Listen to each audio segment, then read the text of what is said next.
Hello, everybody, and welcome to Final Show Films. I'm John, your executive producer here, and thanks for tuning in to watch or listen to whatever it is you're about to watch or listen to. In these trying times, we really do appreciate everyone that feels that we are worth their time, and we hope that we're able to give you something entertaining to while away the time as you spend it. We particularly want to thank those of you that feel like we're worth financially contributing to, particularly our $25 and up supporters on Patreon, who are Antitonic, Drevian Alexander, Cat Waterflame, Rowan Parker, and Samantha Bates. Yes, I read that off of a list. Thank you very much for supporting us. I know that in these uncertain times, finances are tough for everybody, so that you're willing to donate to us means a lot to all of us here, and we thank you. That being said, please sit back, relax, and enjoy.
I fix things. We're live.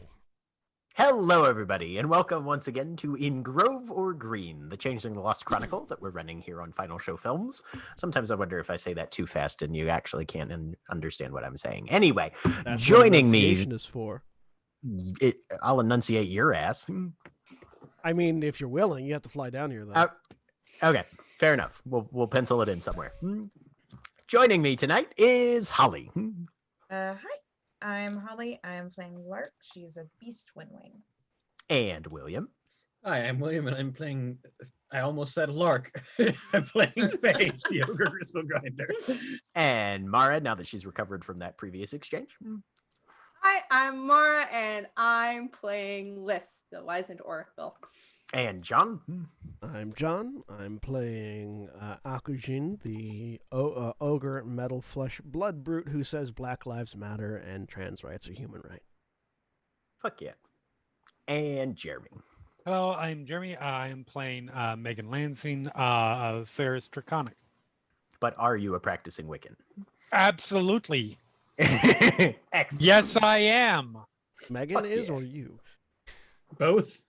I am. And last time we were in Baltimore, the Motley Unlikely delved into the hedge once again, this time in search of information regarding the last squire of the Broken Bow seen in the city.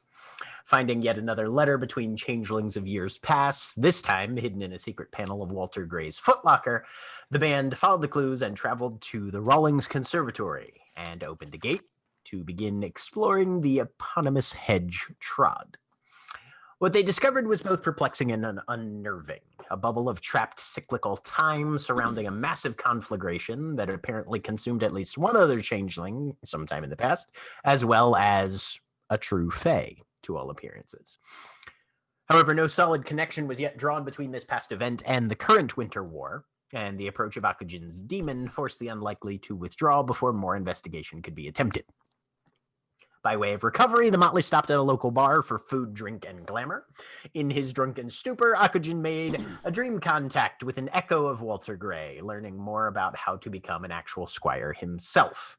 And afterward, everyone retired for sleep, and Lark encountered what seemed to be Adele's ghost in the mansion she had inherited from her. Creepy. But we return to the changelings on the following morning, as Liz awakens to butterfly's breath in her ear and a voice emanating from one of her nearby radios. Arise, shine, for thy light has come, and the glory of the chosen rises upon thee. Be not afraid, nor be dismayed, for what power hath death and torment, but to lay the chosen bare and naked in horror and suffering? Yet even in pain cometh knowledge of the self and of the enemy, and to feel pain is to know life, and to know life is to embrace pain. And in such suffering is found grace, for it may be that in the suffering one feels, one also shields others from its like.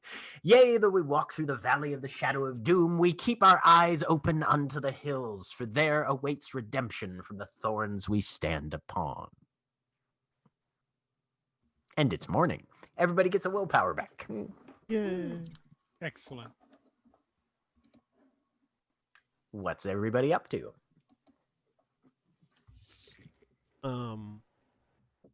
I shoot a text off to the rest of the Motley. So I'm gonna need some help.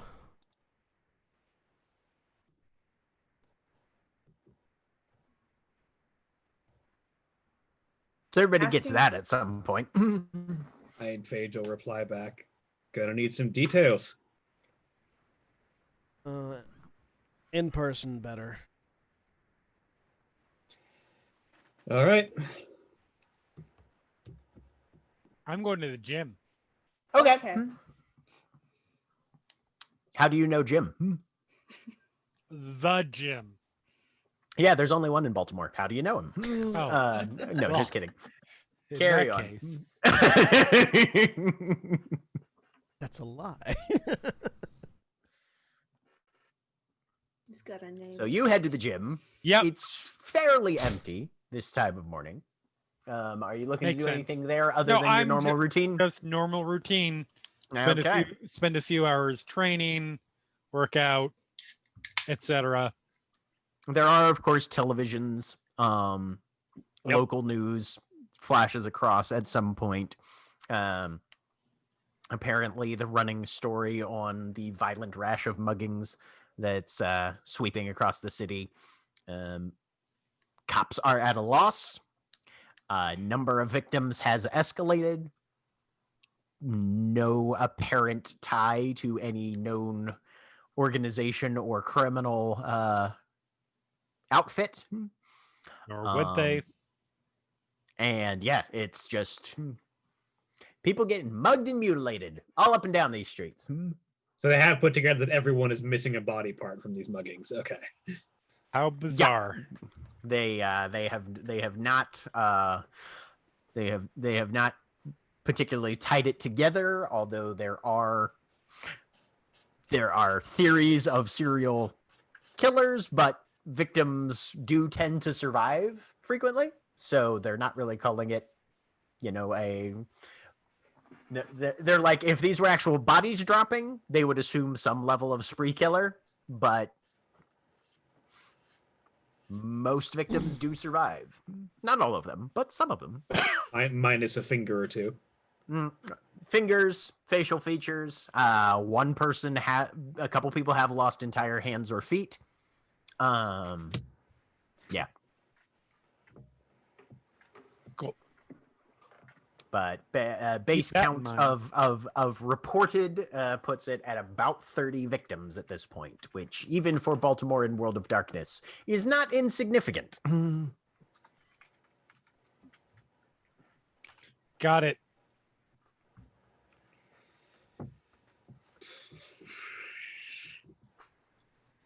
So where are the members of the Motley proper going to assemble? I assume that Phage is probably going to, well, first have a decent breakfast with Paige, Sure. and then we'll probably organize everybody as we should probably meet at the usual place. So we will head to the we call it the crack house. I'm trying to think of the different name that we actually have for it that we never use. Nope. Is there That's one? it. I was gonna Just say the people crack just call it house. the crack house. Yeah. Well, Yeah. literally I have just another the crack name. house. It has a different name. People have tried to say, can we stop calling it the crack house more than once? And nobody Yeah, has but- ever but given no- a remote response because it was always Adele. Fate has And said nobody's- it for you. and nobody's come up with an actual alternate name The for Hollow it. So. has been put forward before. Yeah, but the Hollow and the crack house are two very different locations. Yeah, Yep. the hollow is in the head. The crack house is not. That's one. In response to like, let's meet up at the crack house. Just a list of alternate names get sent from Akujin's phone, and it's just like the bullet-ridden shit house, the half-standing building, the half-collapsed building, and just underneath that, it's like, I mean, if you want to stop calling it a crack house, I've got options. Under that, Lark's response, "Okay, see you at the crack house." Delightful. The cracked house. Fantastic. Which, for anybody arriving, the crack house is actually currently in very good repair. There is no evidence of bullet holes from the outside. The roof has been fully patched and is now weatherproofed. And yeah, seems to be, as far as the exterior of the building goes, in very good repair. And I Yeah, have so- a question on that. Is that been other people doing this? Have other people? Well, it certainly hasn't been you doing it. I don't like it. I'm taking some of them apart and putting them back the same way. It's Just the house. How are you taking some of the house apart? like patches of things on the house. It's just It's not really patched. It's just whole. You can't. Yeah, it's not. List All knocks right. down the drywall. You can repaints. gizmo up the Give me gutters, a maybe. I don't know. give me an intelligence and I'll say empathy roll, Liz. Also, in Sure, response to Lark sure. saying, "See you at the crack house," remembering that Lark can't drive, or at least as far as Akujin is aware, Lark can't drive. So the text comes back, She's "Do you getting need a better. ride?" Liz, you are aware of someone who has basically been living here and could probably shed a little light on that. okay. I go over to Butterfly and ask, did you fix all this? Fix what? The roof and the Was it broken? yeah, and that sink has been dripping for ages. Oh, that was the leaf people. The leaf people. Oh dear. Smoke and leaf people. The what? What did she say? Smoke and leaf people. Oh. Okay. When you were gone yesterday. Ah. Okay. Smoke, leaf, candle, wax. Teapot. No, No? Okay. coffee. Coffee. Huh.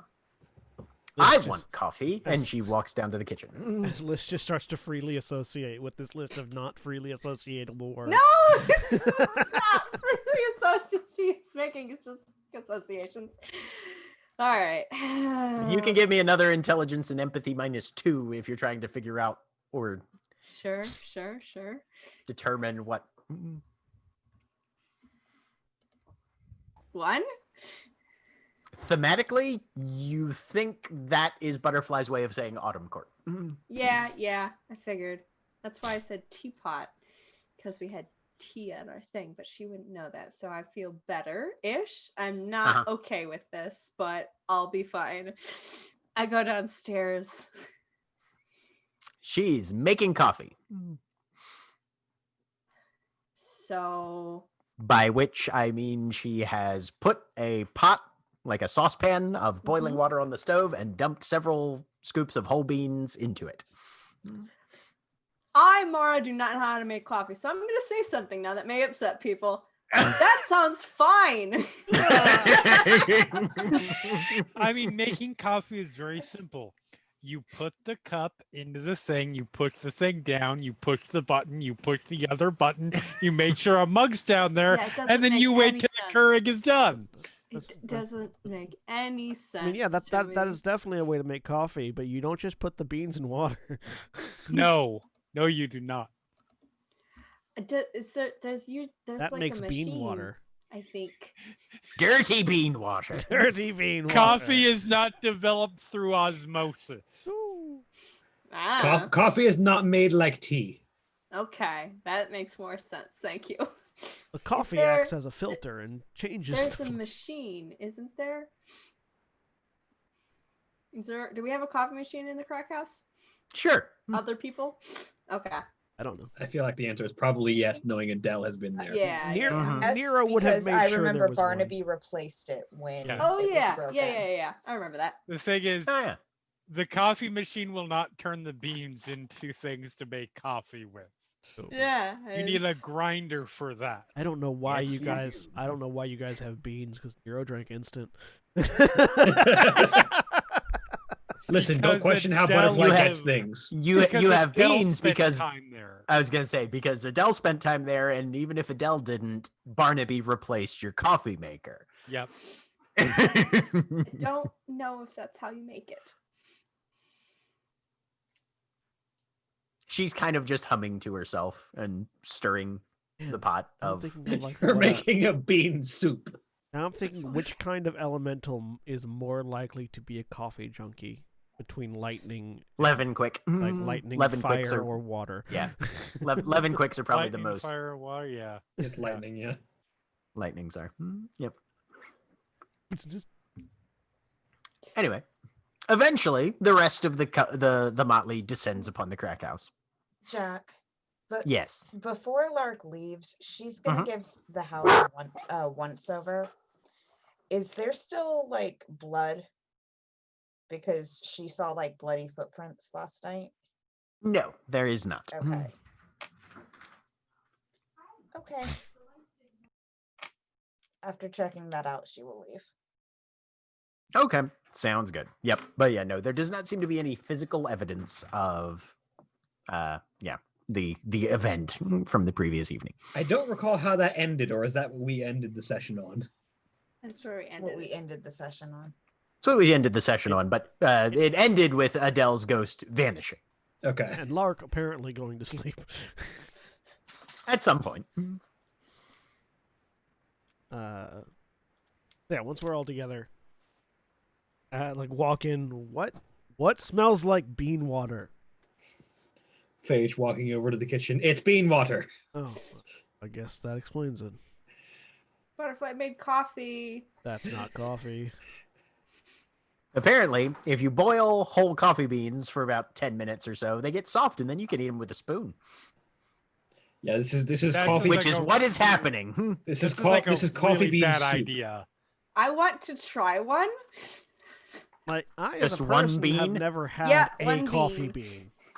Maybe two if it's good. Starting Okay. out with one. Can you? Eat It's coffee mushy and beans? definitely tastes of coffee. It's not an entirely pleasant thing to eat, despite the fact that your girlfriend apparently thinks it's delicious. I grabbed some She has poured some creamer into the soup and Okay. some instant canister whipped cream on top. Okay. I'll let her do that. She's doing her Um, thing. Okay. Yep. This is a bean soup as opposed to coffee, which is a bean broth. Are we doing an intervention? No, Okay. unless that needs to happen. I say pointing over at Butterfly. She smiles at you. She's got basically coffee grounds all through her teeth. Does anyone want like actual drinking coffee? Yes, please. Phage goes and starts grinding some coffee beans. Butterfly waves her hand All right. to add her vote to yes, I would like some. Phage will actually grind some coffee beans and actually start a brew. Cool. So that's underway. Anyway, so I can make you roll for it. It's fucking coffee. She also has 3 dots of craft that are primarily for making food. Right. I think you can manage to make a fucking pot of coffee. one can hope. Backing that up. So an echo of Walter Gray is now in my brain.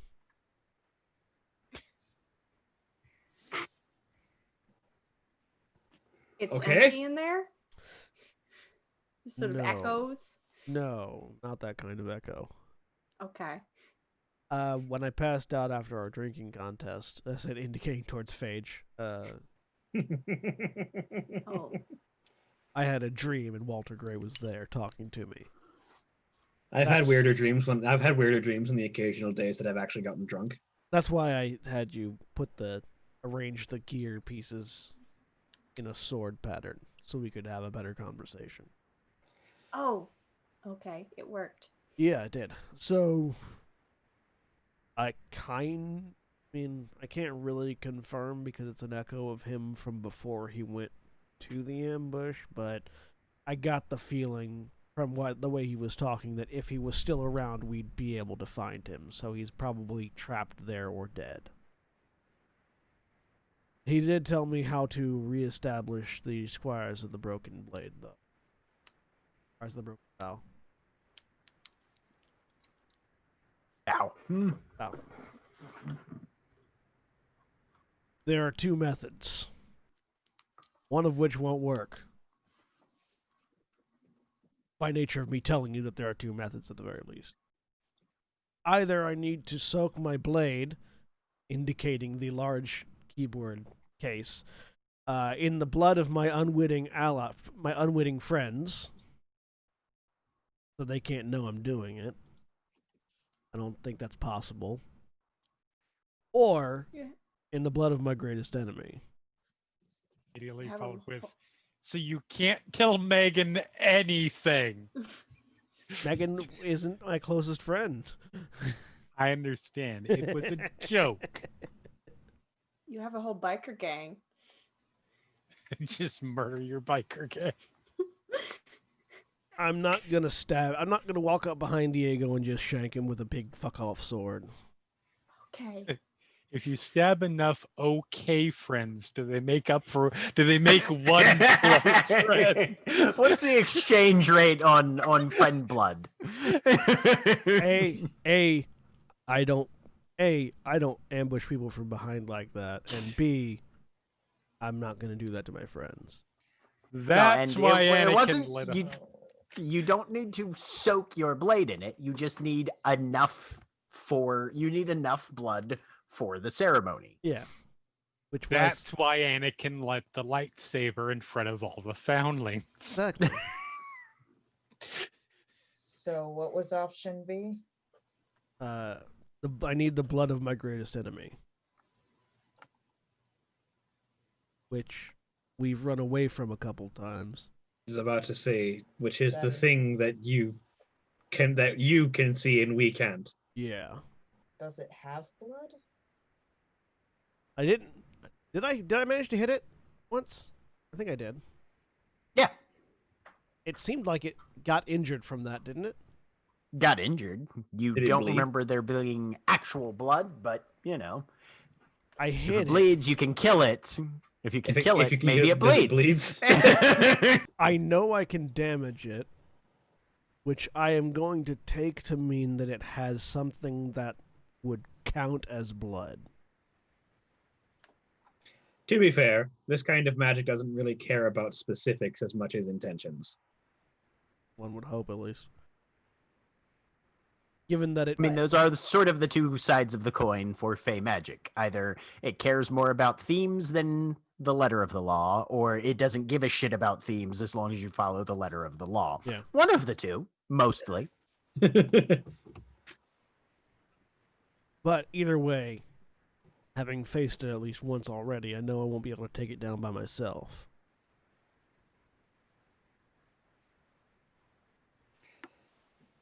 So you need us and probably some summer backup.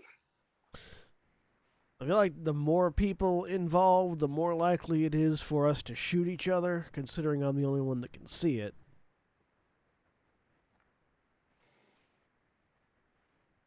Probably like me and 2 others that can fight.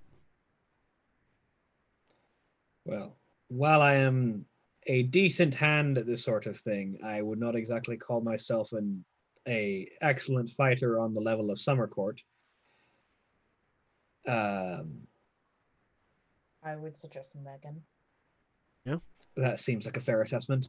And maybe someone from Summer. Jack, can I think of anybody that's particularly focused on melee within the Summer Court? Because I feel like that's going to be easier to not accidentally kill each other. I mean, there's one, but your Molly has hell a yeah. grudge with her. You can think of several. Can I think of one other than Gale in particular that I could call on? I mean, there's always War Dancer. There's Knives. Someone who has Knives Gal. someone who's lower ranked than me. Lower ranked than you. Yeah, there are a number of them. I can think of a few options from Summer Court. Yeah, that'll work. If you need my help, it's yours, but I'm probably not your best option, considering the thing I fight best with is just my fists. I mean, fists are less likely to go off accidentally in my face. While true, I also think fists are less likely to penetrate whatever this thing is. Also fair.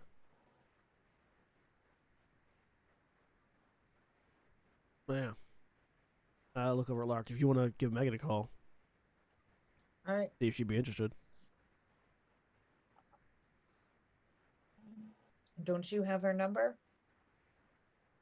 I look in my phone. Do I have Megan's number? I don't know if I do. I believe it was passed you to do. everybody. I think you do. Look at. Yeah. Oh shit! I Just do. like how Lark's the designated Megan person. You are the Megan You're Whisperer. Megan's. You are Megan's friend. Am I? I look at it and I have this look on my. I have this look on my face like I don't remember how this number got in my phone. You have had a couple pretty hazy previous nights, though. Oh yeah, it's like Particularly last Fair. night. So, might have just been last night. I mean, I can call her if you want me to. no, I can do I it. was just thinking that you did have her number. I'm fine with talking to people. It's just I didn't realize that I had her number. Well, you were pass out drunk last night. Could have forgotten the number of things. Mhm. That's also fair. Like my birthday, and I hit dial on Megan's number. Do you remember your birthday? No, but I never have. I'm just joking. Okay. Couple So, Megan, rings. you're... Yep. Yeah. Couple rings. I you're look friendly. at it, tilt my head curiously because I'm pretty sure I have no idea who this is because I probably programmed it with something that was funny to me last night, and that Right. I don't know what it means today. Sure. Steel face sword man. Now, that'd be 2 on the nose for me. Yeah.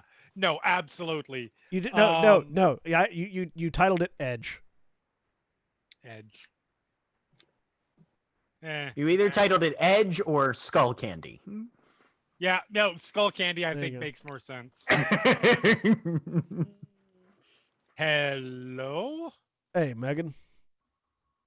Oh, hey, that explains a lot. What's up? Hi. I need an assist from a able-bodied fighter. Do you mind fighting a invisible demon? Sounds like fun. Yeah, I'm down. What invisible demon are we fighting? Me. You're gonna have to.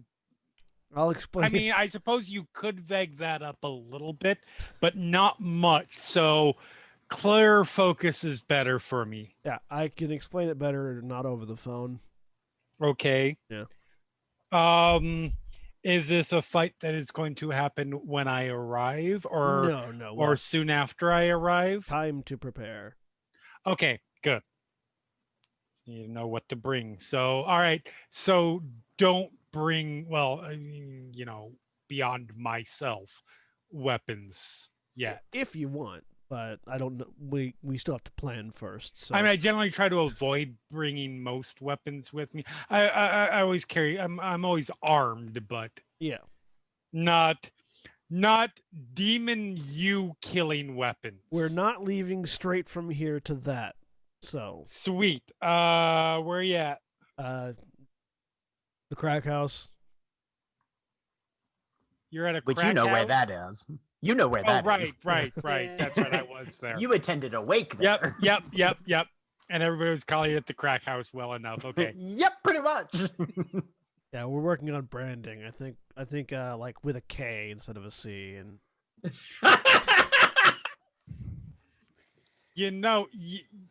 maybe painted orange on the outside. I mean, shit, Give it a guys. water feature. Call it what you want, but you could literally just call it like the Monroe Street house.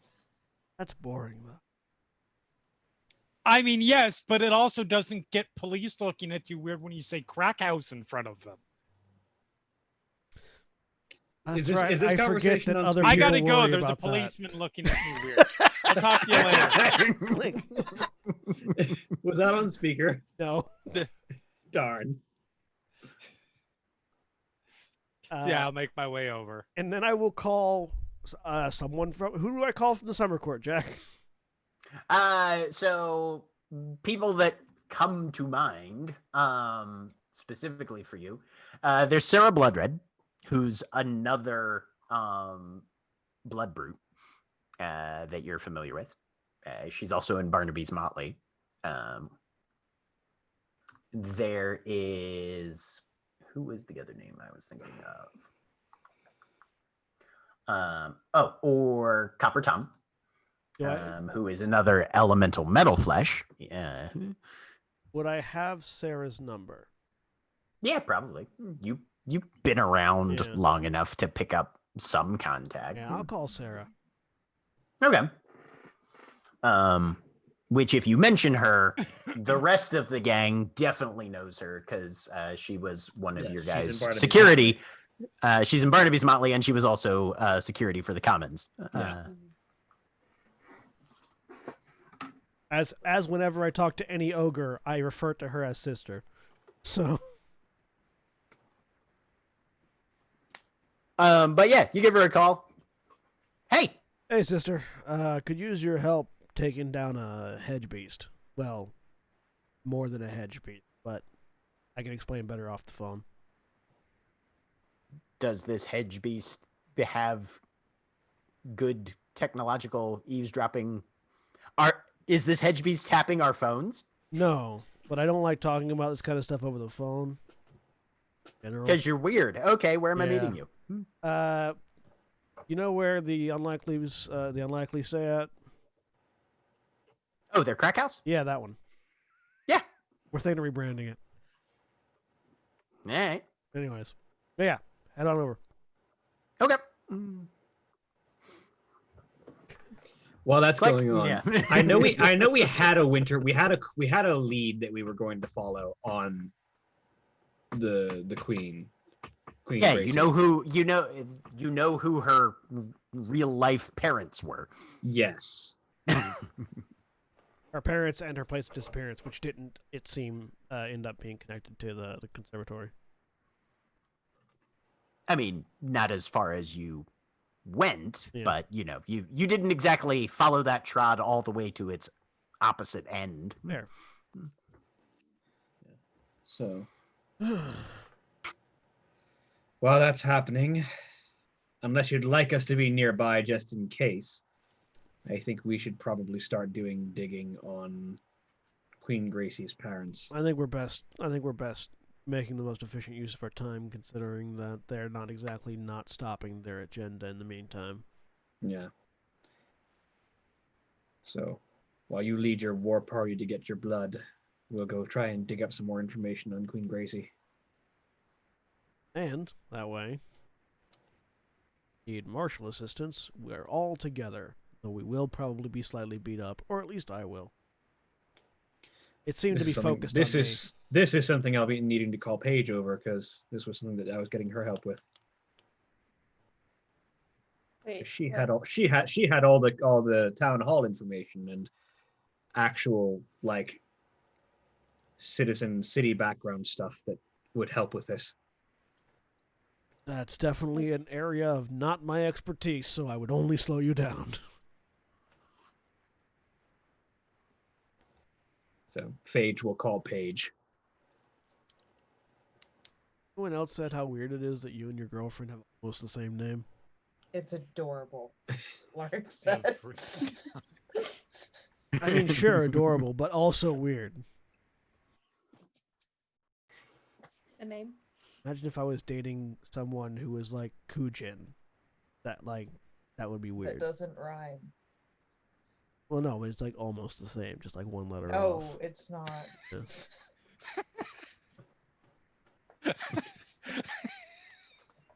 Also, it's more than one letter off for me, between me and Paige. I mean, I don't know how she Yeah. spells her name, so. I have an H. I would need to lose an H and gain an I. Yes, but it's all silent letters, so I mean, you just turn the H into an I, and it's just a one-letter turnover.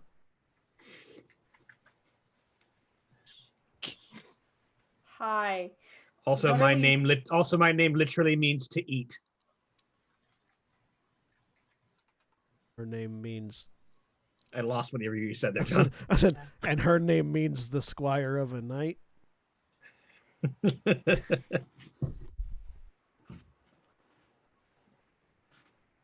I like that Liz for is the giving person us who weird screams in looks. WWE.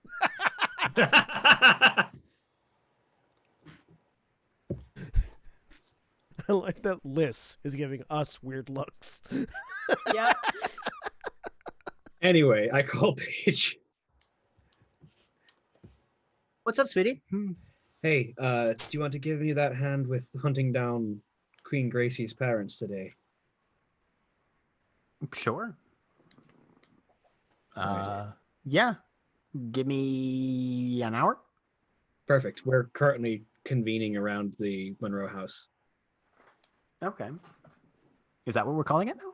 I would like to. I'd like to stop calling it the crack house. I like how you psychically took that from It is literally the street name.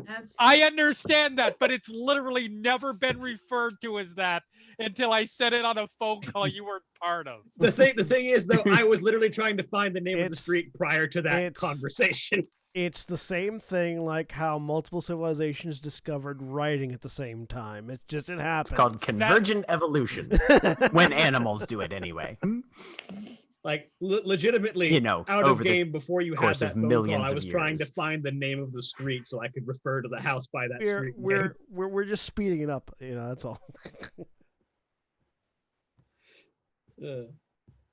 Anyway. So over a period of time, multiple people converge on the location formerly known as the crack house. This is gonna keep calling it will it forever that. be the crack house for Lark. Yep. It's the crack house, but with a K. No. No. It is not a quarren. But it could be. Craig's just gonna be so confused watching this episode. Also, even no matter how you spell it, it's still the crack house with a K because there is a K in crack house. It's true. The crack house with no C's. Anyways, once Megan and Sarah get here. The unseen crack house. Cool. Right. So, long story, but when I escaped, the thing that they had made me into got ripped away by the hedge. It's still there, Dope. and it hunts me Mhm. whenever we go into it. less dope. I need to kill it, or at least severely wound it. The problem is I'm the only one that can see it. So my friends with guns, less useful because they might shoot me. Or random Or others, yeah. things walking by. Yeah. It can be hurt, because Phage unloaded a shotgun into its side and it definitely felt it. It's just that y'all will only see like a shadow, kind of. I mean, I'm so That's fantastic. Yeah. absolutely down. We're doing it at this particular point. Why? So, I've been hunting for a group called the Squires of the Broken Bow. Right.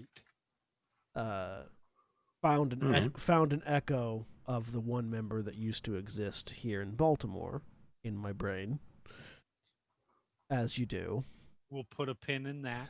And he told me the ritual to restart the group, or at least the ritual to create their blade, which will be very useful in killing hobgoblins en masse. Requires either the unknowing blood of my closest friend or the blood of my greatest enemy. I'm not a stab your friends kind of guy, so... Is it just me, or does the phrase killing en masse give you a mental image of murder in a Catholic church? Is that just me? No, it's me too. Okay. Absolutely. No, kind of does. Well, Yeah. it didn't before, but it definitely does now. I mean, but yeah, okay. Sorry. No, I definitely get you, sister. Dope. Okay.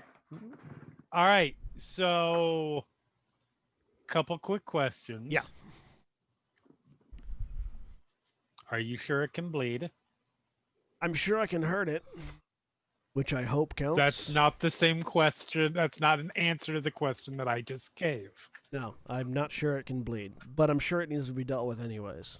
I'm sure that I can hurt that table, but it doesn't bleed when I punch it. There. Don't hurt my table. I'm not going to hurt it. I'm saying I could. Butterfly seems very distressed, but takes your reassurances and seems to be okay with that. Second question.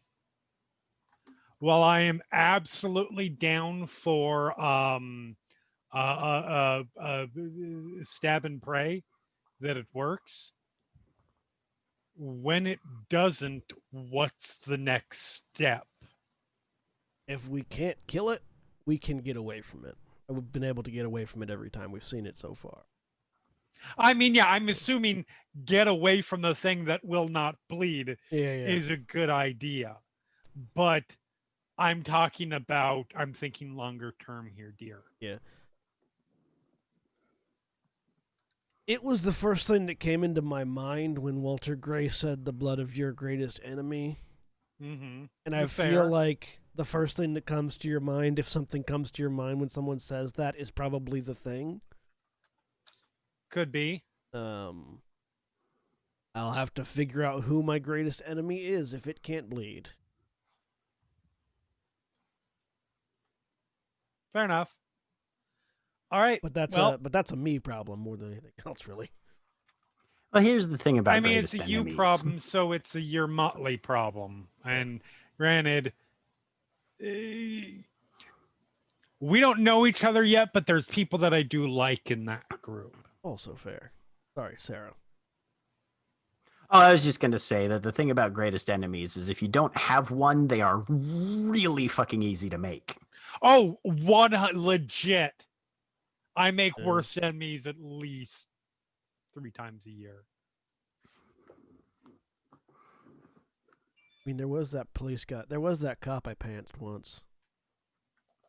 That is definitely not worst enemy territory. Unless did he respond? Or that's Never a mind. euphemism for gay sex. No, I actually just yanked his pants down in front of his old force. He cried like a bitch. It was hilarious. He's Cool. definitely not your worst enemy. There's a reason why they don't bother me all that much. That's the great thing about the phrase greatest enemy as well. It can mean worst or best. True. But yeah, I'm pretty certain it's this one. Okay, cool.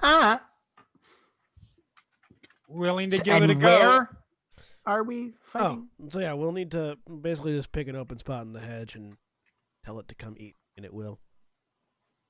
Okay. I mean, you guys have a hollow? You just step a little ways away from that. So what you're saying is I should have gone and gotten my killing demons. Well, no, weapons. we can prepare. That's the thing. Like, Okay.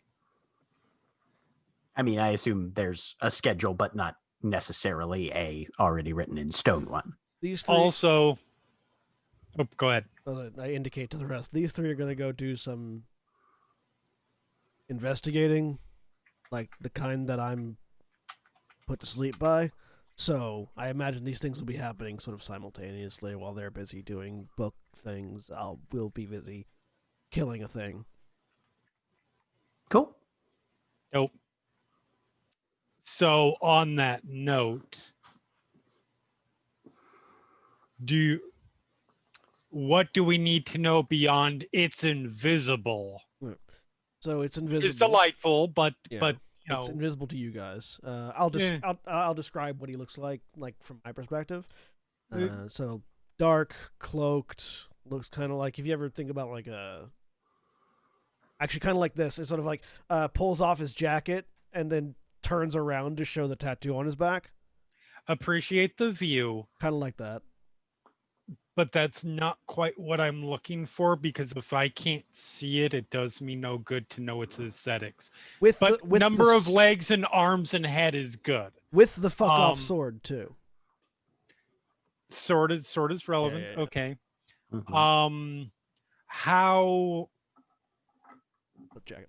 you know what hurts it?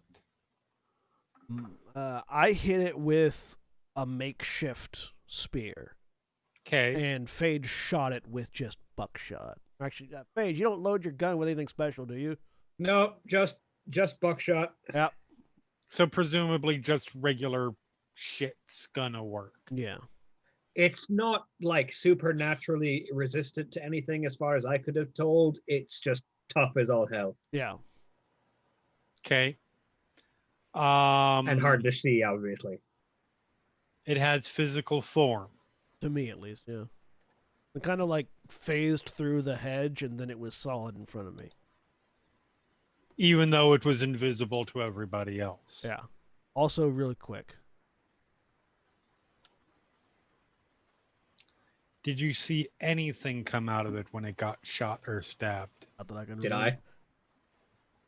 Was I able to see any visible effects of that thing being shot? Rolling your brain back through the previous encounter. No. Not that I can remember, but we were also being set upon by a hobgoblin legion, and things were on fire, so I was kind of distracted. Theoretically, I realize what I just said, but guess for me. Yeah. If, let's say, we get in a fight with it, and I know, crazy thought, and you jump on its back and start stabbing, are we just going to see you on the ground like randomly, or will you actually appear to us as on its like floating in the air? I have no idea. Did it seem to have That's physical... why I said guess. Can I help answer that, Jack? Did it seem to have physical, like, presence there, even though I couldn't see it? Give me a intelligence and I'm going to say brawl. All right. I can do that. Because those are two characteristics that frequently get rolled in the same dice pool. 5 successes, motherfucker. Nice. You feel like there was probably some trace of its existence It had an Like amount of... you weren't, despite the fact that you weren't able to see it, you don't feel like your remembrance of your previous encounter with it that you were firing entirely blindly. Mhm. So yeah, maybe. It had an amount of physical presence. There are things that indicate that it's there, even if you can't see it. Sweet. That's all I needed to know. I imagine if it can phase through the hedge, it might be able to phase through me. But I don't. I mean, you're not the hedge. The hedge is something very, very different. Yeah. And if this is a creature of the hedge or your the gentry's home, whatever the case may be, it might just interact with the hedge that way. We're going to hope that that's the case. Yeah. Because we're going to fix this invisibility problem. Yeah. And we're going to fix it by going to the paint store.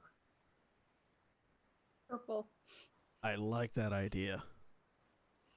White. Purple could potentially blend in depending on where we are. White doesn't blend Snow. into fucking anything, even snowy. white.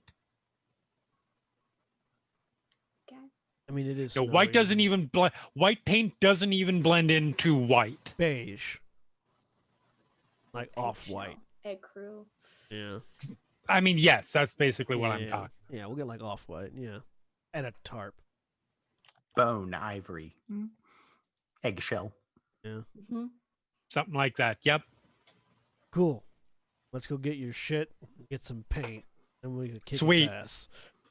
Do any of you ever wear armor? I'm gonna be. Sarah is looking around the room. Believe me, I'd like to get my hands on some, but that's a conversation I have to have with Papa Sledge in the next couple of days. Probably a good idea. That's an information. That's a conversation. I mean, that's a conversation you're going to have with Bill, she says. I had asked Papa Sledge about it at the wake. Mm-hmm. I mean, no, but if you're going to talk to Papa Sledge about armor, you're going to talk to Bill. we could. I mean, I could probably suit up more, but really, sort of like, pumps a fist into the side of his leather jacket. I am armor, so. I mean, yeah, I've got. I don't have like. You know what's better than Kevlar. being armor? Having more armor. Exactly. You know where we're coming from. I don't exactly have Kevlar at home. They don't let you take that off set. But Well, let's get some paint, and then we'll go talk to Bill. get some paint. Get my bigger weapons. Yeah. Oh, As I say, we got time. It's gonna come to us. So while you guys are off preparing, the other group. What does Phage have a plan yet? I'm sure she would. However, it's been a couple of hectic weeks, so I do not. Okay.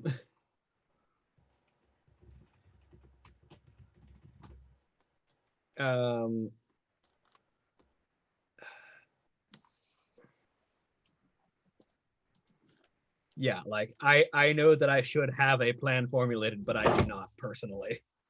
Okay. Hanlon Park and So, her family. what information do we have on her family right now? Their names. We have names, the current locations of both of them because they did split after their child went missing.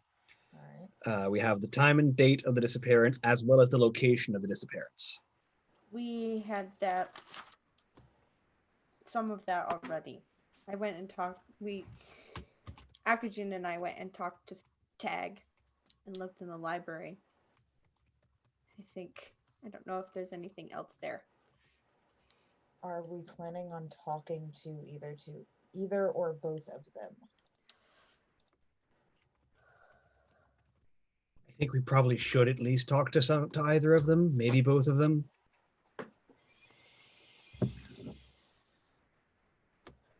Because Page, we need information. we'll say has arrived at this point. Mhm. Well, yes, a plan would be good because knocking on somebody's door and saying, "Hi, we'd like to talk about your vanished daughter. We're perfect strangers," is not going to go well. Yes. Mhm. What if they're not perfect strangers?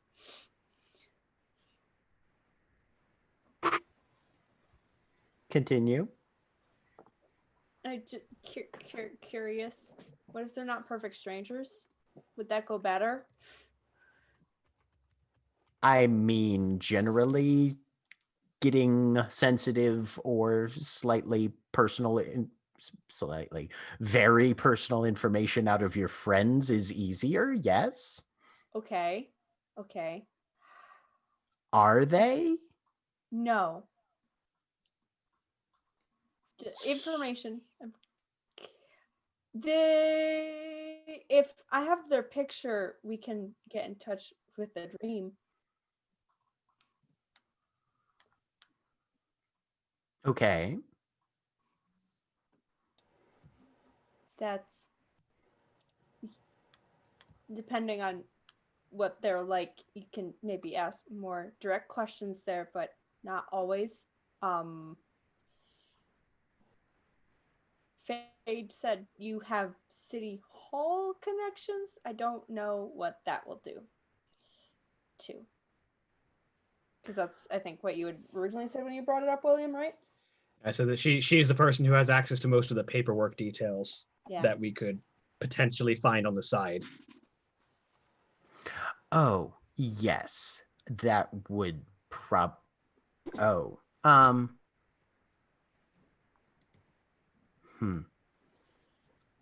This is one reminder because it had been brought up to the group as a whole. Although the possibility is that you lost the automatic in was it had been Adele had suggested going in and posing as, in her case wouldn't be posing as much as a reporter doing a story on the situation. Yeah. Yeah. You're a reporter. Adele wanted to do a podcast. I mean, yes, that would have been probably I don't know how to do a that's podcast. definitely one approved. What? I don't know how to do a podcast though. So Right. I do. you do? Yeah. I mean, I know the basics. Okay. I mean, that's definitely one approach. That sort of thing would usually take a little bit of time to set up though, and would involve a number of phone calls, and you would want to, yes, you'd have to establish good rapport and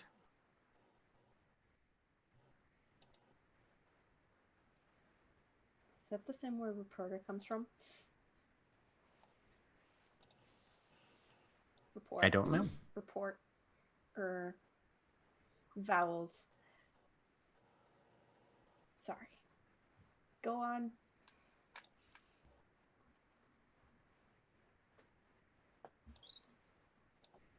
And going at it through City Hall, my City Hall contacts and the stuff that will leave a trail. I don't know if that's a concern.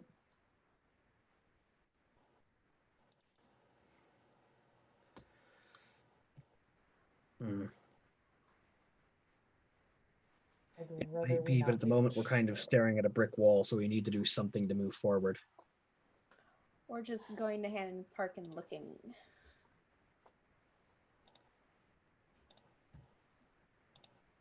I haven't walked around there. Yeah, we can. What do you expect to find at the park years later?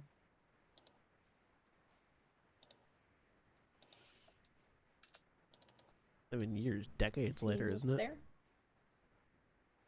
It's 5 I'm sorry? years. Was it 5 Yeah. years. Has it only been 5 years? Okay. Yeah, 5 years. Mhm.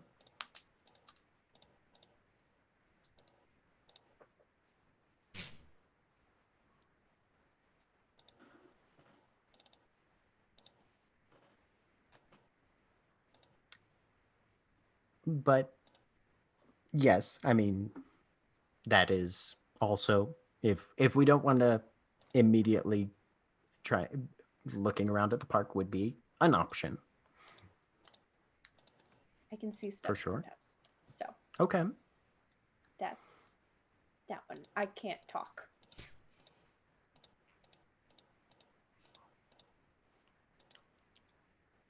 I think Well, we should love. do. Oh, yeah. What do we want to I do? was just gonna say I think we should do both. Look in the park and also try to contact one of them at least. Might be worthwhile.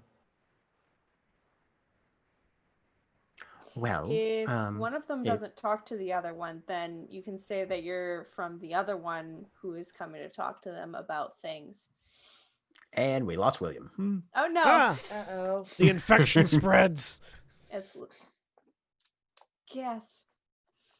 Well, that seemed to be a pretty good place to take a break then, I guess. If you're watching on If you want. watching on Twitch, please stay tuned.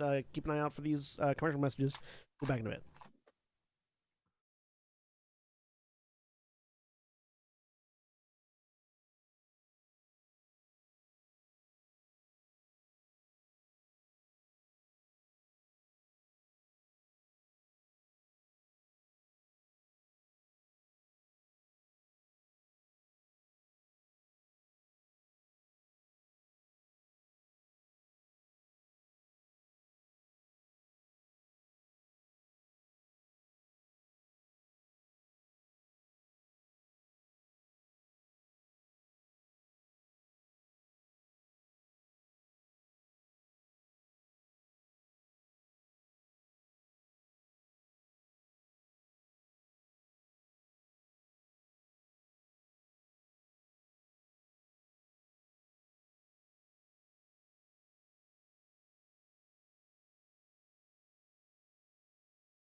We're back, but in different positions. So talk while I fix that.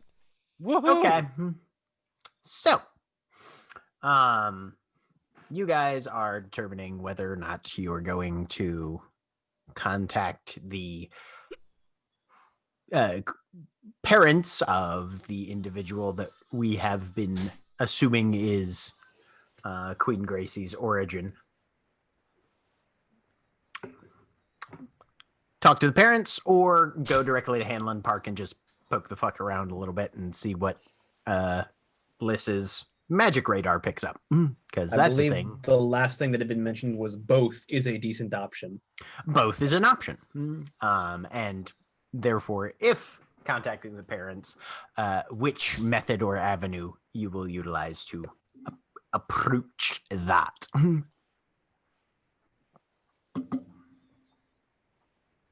So what's it going to be, guys? You want to go with the journalist looking into old cold cases angle? I was thinking maybe podcast, sell it like trying to. I'm sorry, guys, my mind just blanked.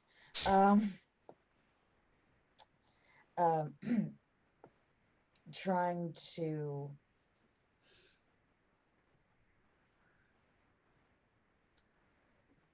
let other people know about this case. Like maybe they would have information if we bring it up to people 5 years later. Okay. Does Adele have a true crime podcast that she has done episodes of before? If You look. guys could go looking. I will go looking. Oh, Because if Give they ask us me- what podcast, I want to have a name. Give me an intelligence and computers roll as you go looking for podcasts. You asked me to make a computer's roll, which has a -3 unskilled. Yeah. can do that. I have I was gonna computer. say you guys don't. You don't have to be the one to do the looking if you don't want to. Yeah. If what Lark is would like that to take roll? that look. Intelligence and computers. Still not a great roll. Given that you've got some pretty decent ideas of exactly who and what you're looking for, I'll give you a +1 on it. Okay. 2 successes. As Jeremy has to delve into his former character's backstory to give us the information. Did you ever come up with like a name for the podcast and that sort of thing? I feel I honestly did not. I had great plans of like I'm gonna write you like transcripts and shit, Right, and then yeah. 2020. Right. That's but- fair. But no, there's absolutely one. It's under EA Hamilton, or is it EA Hamilton, or yeah. Yeah. It is. It would probably be called something like I'm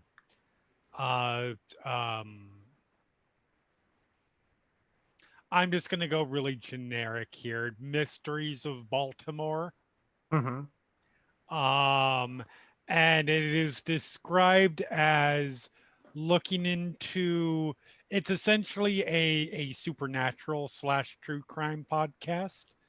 That is described as looking at the dark and hidden places of Baltimore's history, distant and recent.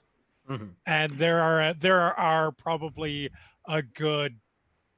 It was started fairly recently, but there's probably a good 20 or 30 episodes of covering all sorts of well-known ghost stories, true crime stuff. If anybody's seen the Netflix Unsolved Mysteries series, which if you haven't, you should. There's a particular, I think it's actually the first episode, talking about a guy who fell off of a building that was scared of heights. That's delved into in a was there something beyond the norm that made him do that, possession or the like, that sort Angry of spirits, right? yes. But yeah, the community has dubbed it the Mobcast, obviously, for Mysteries of Baltimore. And Fair, yep. yep, and they call themselves the Baltimore Mob, Nice. because there's also the slightly tongue-in-cheek reference to organized crime, which Baltimore has plenty of history with. Let me goddamn tell you. And Oh, look, it me. yep. And so yeah, you guys are able to find Adele's podcast, and it, of course, is on hiatus. Yep.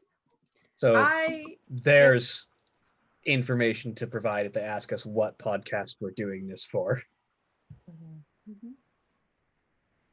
I scroll through some of the back episodes. This is just for me.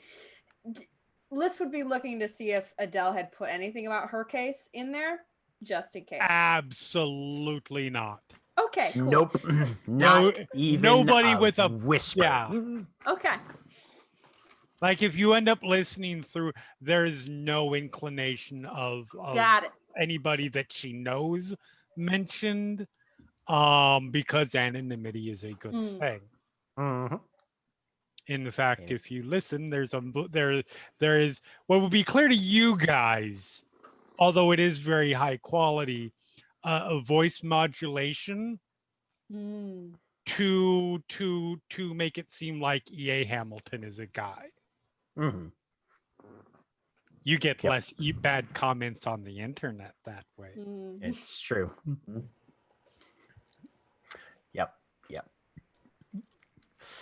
Yeah. Karina Longworth is a saint. All right. Yes. Anyway. Right? Yeah. So yeah, that's what you find.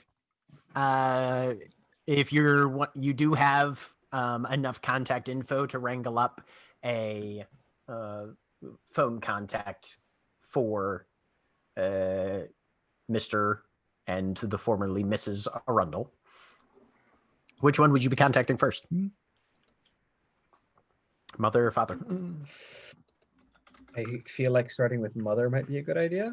I say looking at Lark. All right. Father's the one she was trying to send a letter to in the stories. Father was also the one that we heard her with in the dream. That's fair.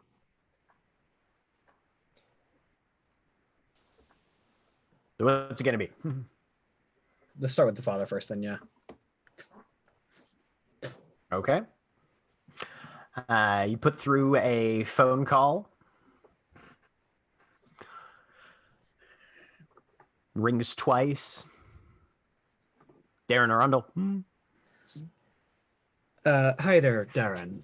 This is Miss Lawson working with the Mysteries of Baltimore podcast. We're a true crime mysteries podcast that's looking into the mysterious places of Baltimore's history.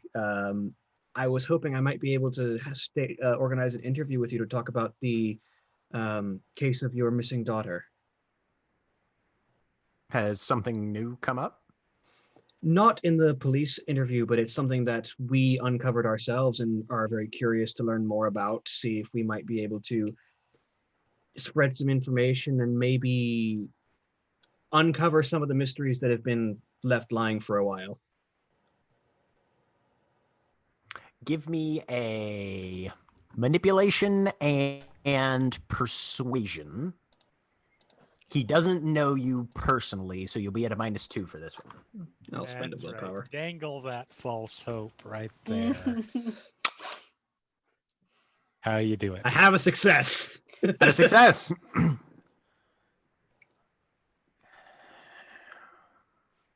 Is it just you doing the interviews then, or? I can make it just me if you'd like. I do have a couple of associates that I typically bring one of them along, but if you'd like it to just be me, that can be arranged just fine.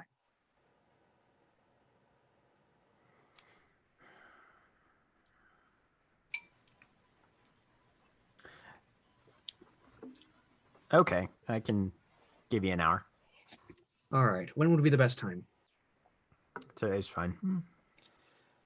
All right. What time? Anytime He'll today? he'll name an hour, kind of mid-afternoon, about an hour or so from now. Perfect, sir. Is there any place you'd like to meet at, or? He'll give you his home address, actually. All right. Thank you very much, sir. We'll be there at the appropriate time. Would you like it to be just me, or are you all right if I bring one or two of my associates? Yeah, no, that's fine. All right. I'll see you then, sir. All right. It So you guys have worked. about an hour or so. As she puts the phone down, I really hate using that phone voice. That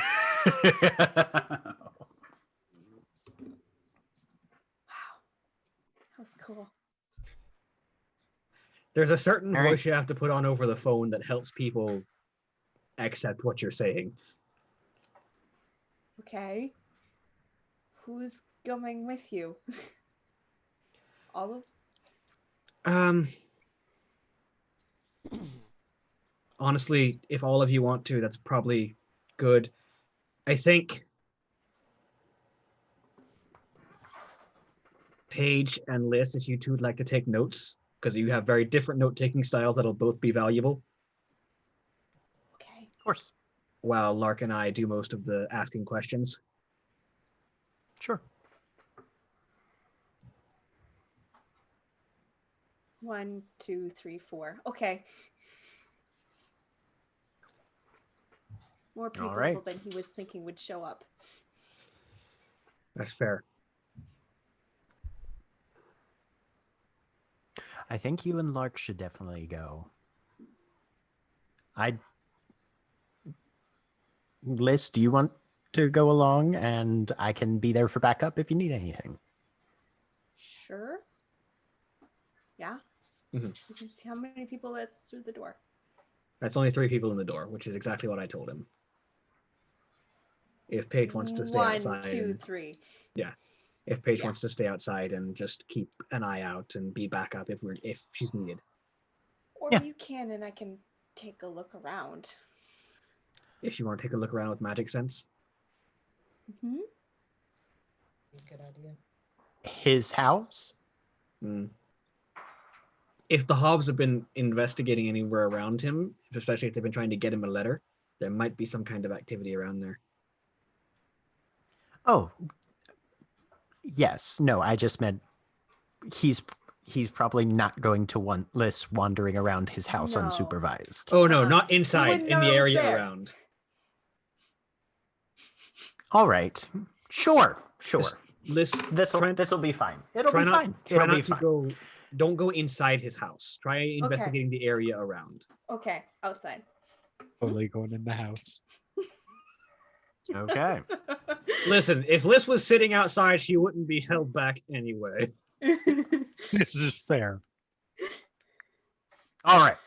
At least Paige gave her So some parameters. You guys take a little bit to prep up. Make sure you've got everything you need that way and drive over to Darren Arundel's house. We're also taking a little bit to prep up, just in a very different way. Just in a bit, right? Yeah, no, it's the prep montage where some of them are, putting on professional interview clothes, and the others are strapping on bits of metal and grabbing weapons. Yep. So, arriving at Darren Arundel's house, you pull up. There is a vehicle in the driveway, pickup truck, late 90s Toyota, fairly small profile, not like one of the big extended cab ones or anything like that. There's about 8 inches of snow on it. Obviously, hasn't been driven in a little while, and it's just a small row house with the vehicle parked out front. Knock on the door, and after a moment or two, he comes up. He's dressed in a flannel shirt, jeans, pair of house slippers. He's got a can of beer in his hand. And you can see he's definitely kind of late 40s, early 50s, probably. Graying a little bit around the temples, sandy brown hair. The big frame glasses. Not they're almost aviator frames, but prescription. And he opens the door. Come on in. I'm Darren. Good afternoon, Mr. Arundel. I'm Miss Miranda Lawson. She says she offers her hand. I set that joke up in season 1, John. He switches hands to hold the can in his left and shakes your hand. Just sort of turns and shuffles back inside. You can smell stale tobacco, and kind of takes a left into more or less a living room. There's couch, a couple armchairs, and he grabs one. Most of this furniture looks like it hasn't been sat on very much. He just sits down in an armchair on the far side. There's mail and stuff kind of scattered around. It's lived in kind of clutter. And Miss Lawson and who? It's Paige and Lark that are with her. Yeah. Mm-hmm. So he's sort of pointing at Lark right now.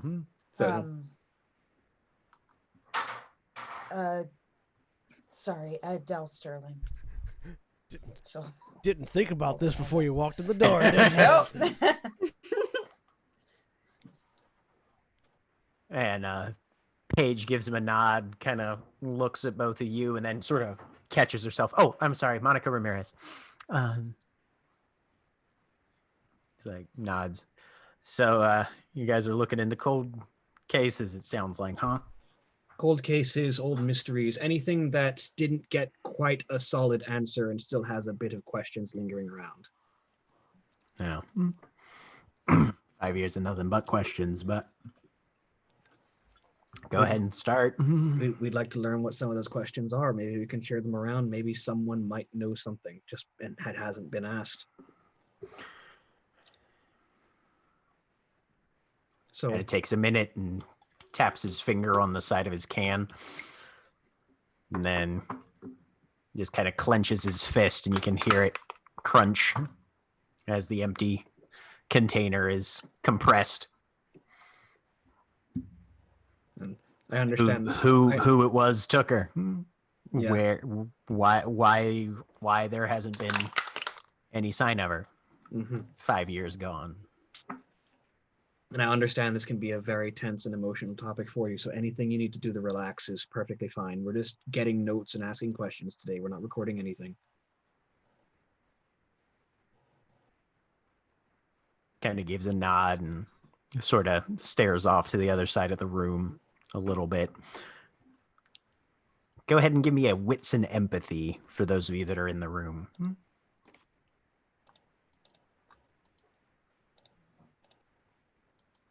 2 successes. 2 successes? 1 success. Both of you follow his gaze, and you can see off to the side there is a picture frame, the sort where usually you would have like 4 to 6 photos in. This one's hanging on the wall, a little to the side over by a bookcase. Instead of photographs, though, this one has some drawings in it. Colored pencil. Looks like it was made by a child, probably late elementary, early middle school. Reasonably sophisticated. And it's just pictures of, there's a couple of pictures of still life flowers in vases. And then one of a red-haired girl and who's holding hands with a grown adult man that you can pretty easily identify as Gracie and her father. Probably a picture that she drew before she was gone.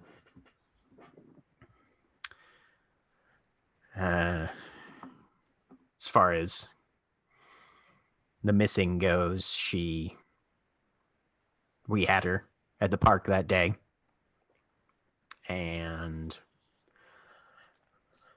once we noticed she was gone, we panicked and called the Baltimore police right away. They, of course, asked a whole bunch of questions, canvassed around, whole 9 yards. Mm-hmm. Then, of course, came the investigation questions and that sort of thing. Obviously, they went over my and her mother's history with fine-tooth comb. Standard sort of 9 times out of 10, it's somebody you know. Looked into parents, teachers, people at school. Couple of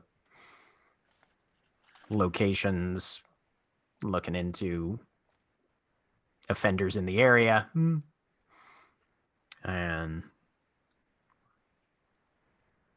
after about 2 or 3 months, just dropped it. I mean, been at the park. Everything had been normal, and she was just gone. Does 2 or 3 months seem like a relatively short time for that kind of investigation? Give me intelligence and politics. I have that. I'm not great at it, but I have it. Do you have any specialties in politics? No, I don't think I do. Just standard roll then. Nothing.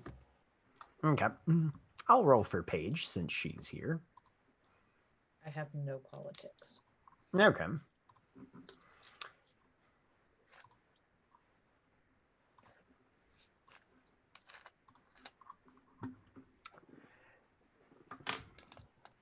Paige kind of gives a nod and she's taking notes. You get from her that of just her basic kind of demeanor.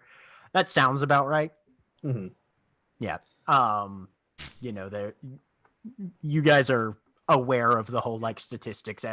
If a victim's missing for more than 24 hours, what sort of percentages you're looking at? If they're gone for a week, what sort of percentages you're looking at? And yeah, 2 or 3 months at that point, it's probably going to be moved to a more inactive or lower priority, because at that point, the likelihood of finding anything or getting or reclaiming the missing person becomes fractions of percentages. Yep. Mm-hmm.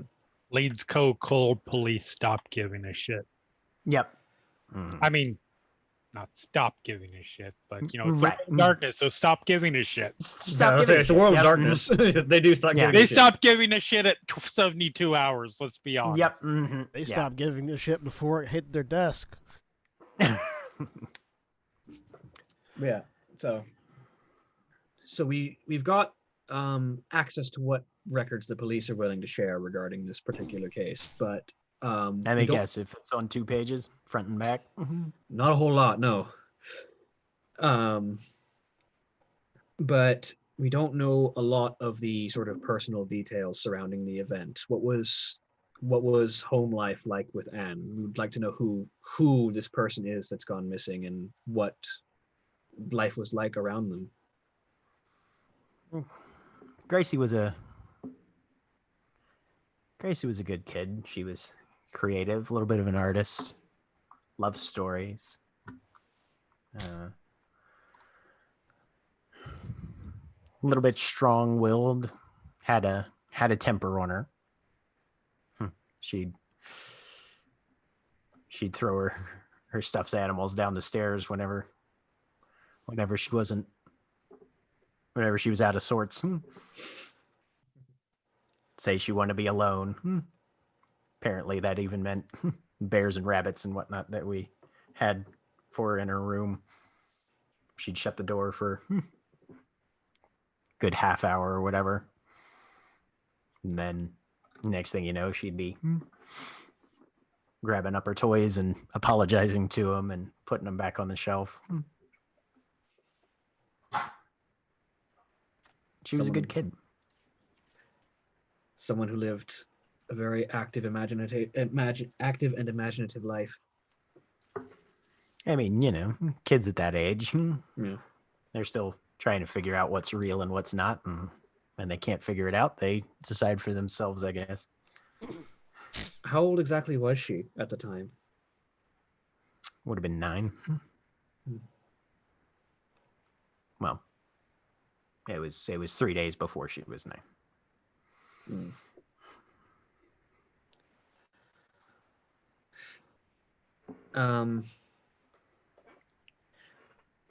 She kind of looks over her shoulder at the pictures. I noticed there's a lot of you in the artwork that Gracie did, but not a lot of her mother. Was there a different relationship between them? Lana took those with her. You lose a kid and that split happens. Mm-hmm.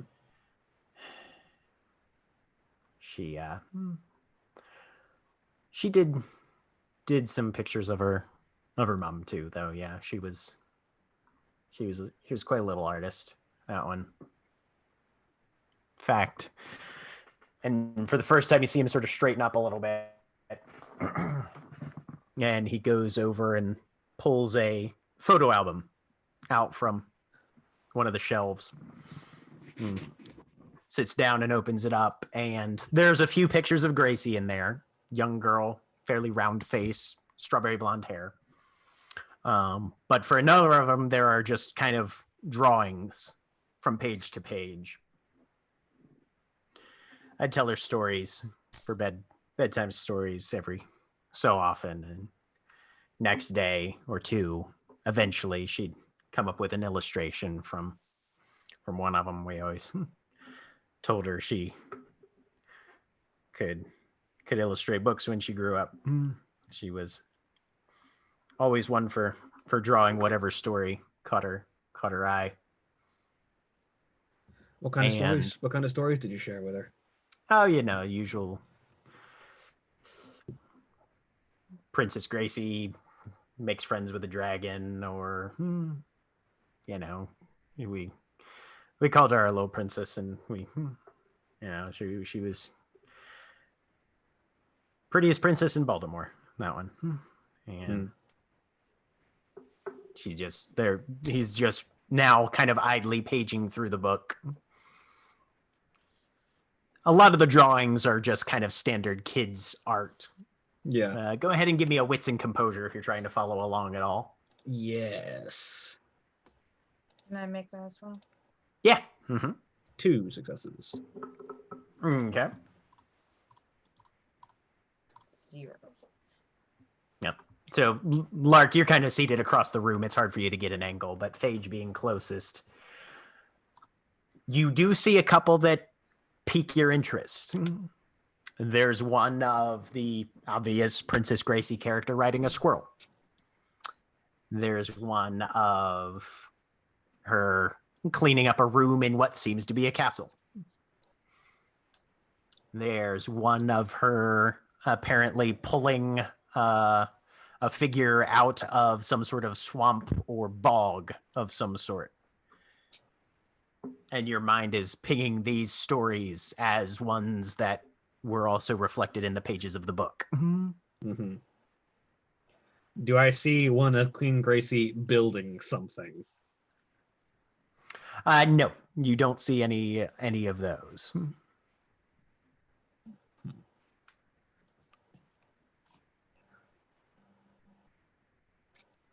She definitely seems like she had quite the artistic streak. Yeah, she did. Were there any of the details around the actual disappearance that didn't seem to add up? Like the location? I mean, you mentioned you were at a park. Was it particularly easy to lose sight of a 9-year-old girl there? There's woods there and whatnot. Nah. And you see him kind of swallow a little bit, having to go back over, and you can almost see him sitting across a desk or a counter from a police officer who's probably giving him this sort of report, and he's just recounting apparently fairly rehearsed words that he's heard time and time again. If it's too much or you need to take a break, that's perfectly fine. Time goes on, but they say she was probably either out of sight, either vehicle or down in one of the patches of woods that they didn't find any footprints or trail or physical evidence. So they didn't have much to go on. They were having to do everything circumstantial. Who was in the area at the time, who had alibis and could be corroborated. Of course, our mother and I both fell under suspicion, like always happens in these sort of cases, but that washed out pretty quick. Were there many other people in the park that day? I don't remember particularly. A couple other kids on the playground, and yeah. Did anything seem off or different that day? You see him kind of rub his chin a little bit.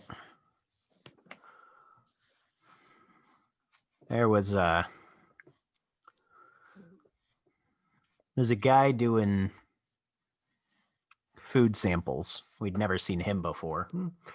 He apparently owned a whole bunch of restaurants around town. Had a little, kind of like a hot dog stand, one of those wheel things. A couple people working with him. Big guy. A lot of the folks' parents kept making passes back, and but he was the only one outside the ordinary, and of course, number of folks that were kind of down on their luck would drift by every once in a while to get some extra food, I guess.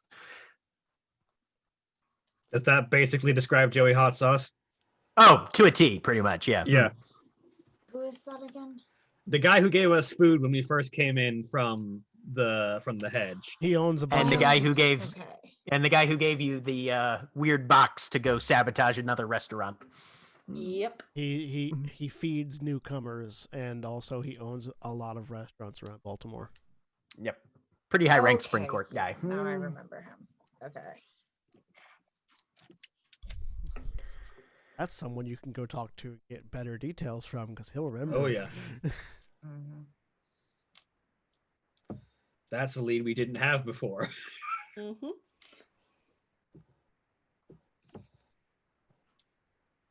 So, apples, I think it was. He was doing like a caramel apples thing. Pretty sure it was. Interesting. Did you get any names of anyone? No, it was, after school. Mm-hmm. Take the kids to the park, let them run off some energy before you take them home for the night, and they have to stay cooped up. Yeah. Burn off some of that energy before bedtime, kind of thing. No reason to be worried about anything like that usually. Yeah. But we were there maybe an hour before we noticed, and yeah, none of her friends were there that day. She, I think, played with a couple of the other kids, but that was about it. Had something distracted you from her, or did she just manage to get out of your sight? Her mom and I were having an argument about, God, I can't even remember anymore. But yeah, we were focused on, and it wasn't, nobody was yelling or anything. It was just some sort of mild, anyway. And then we look back up and we don't see her. Everything else seems to be normal. Get up, go looking around. Panic starts to set in, and next thing you know, you're on the phone with 911 making a call that you never thought you'd have to make. Mm-hmm. And you can see, give me a wits and empathy for anybody who's in the living room. I have a success Okay. on my 6 dice. 1 success. Yep. Both of you can see the emotions and the pain are still there, but the 5 years and just the constant living with this, it's lessened in severity to an extent. This is a man who is weary of pain. Mm-hmm. You know, and at this point, he's almost exhausted by the story rather than traumatized by the story. Different question that relates more to Phage on a personal level. Uh-huh. Does sharing this with us, with someone who is willing to listen and genuinely interested, seem to be helping him at all with this? Not really. This looks Mhm. like a man who has gotten to the end of his rope so often that he doesn't have any rope left. Mm-hmm. You know, kind of the sense that this is not somebody who's white knuckling or clawing at anything or clutching, trying to keep his head above water. This is a man who is floating out in the middle and just waiting for that one wave that's going to push him under and drown him. Mm-hmm. And that, yeah, and has almost accepted that to an extent.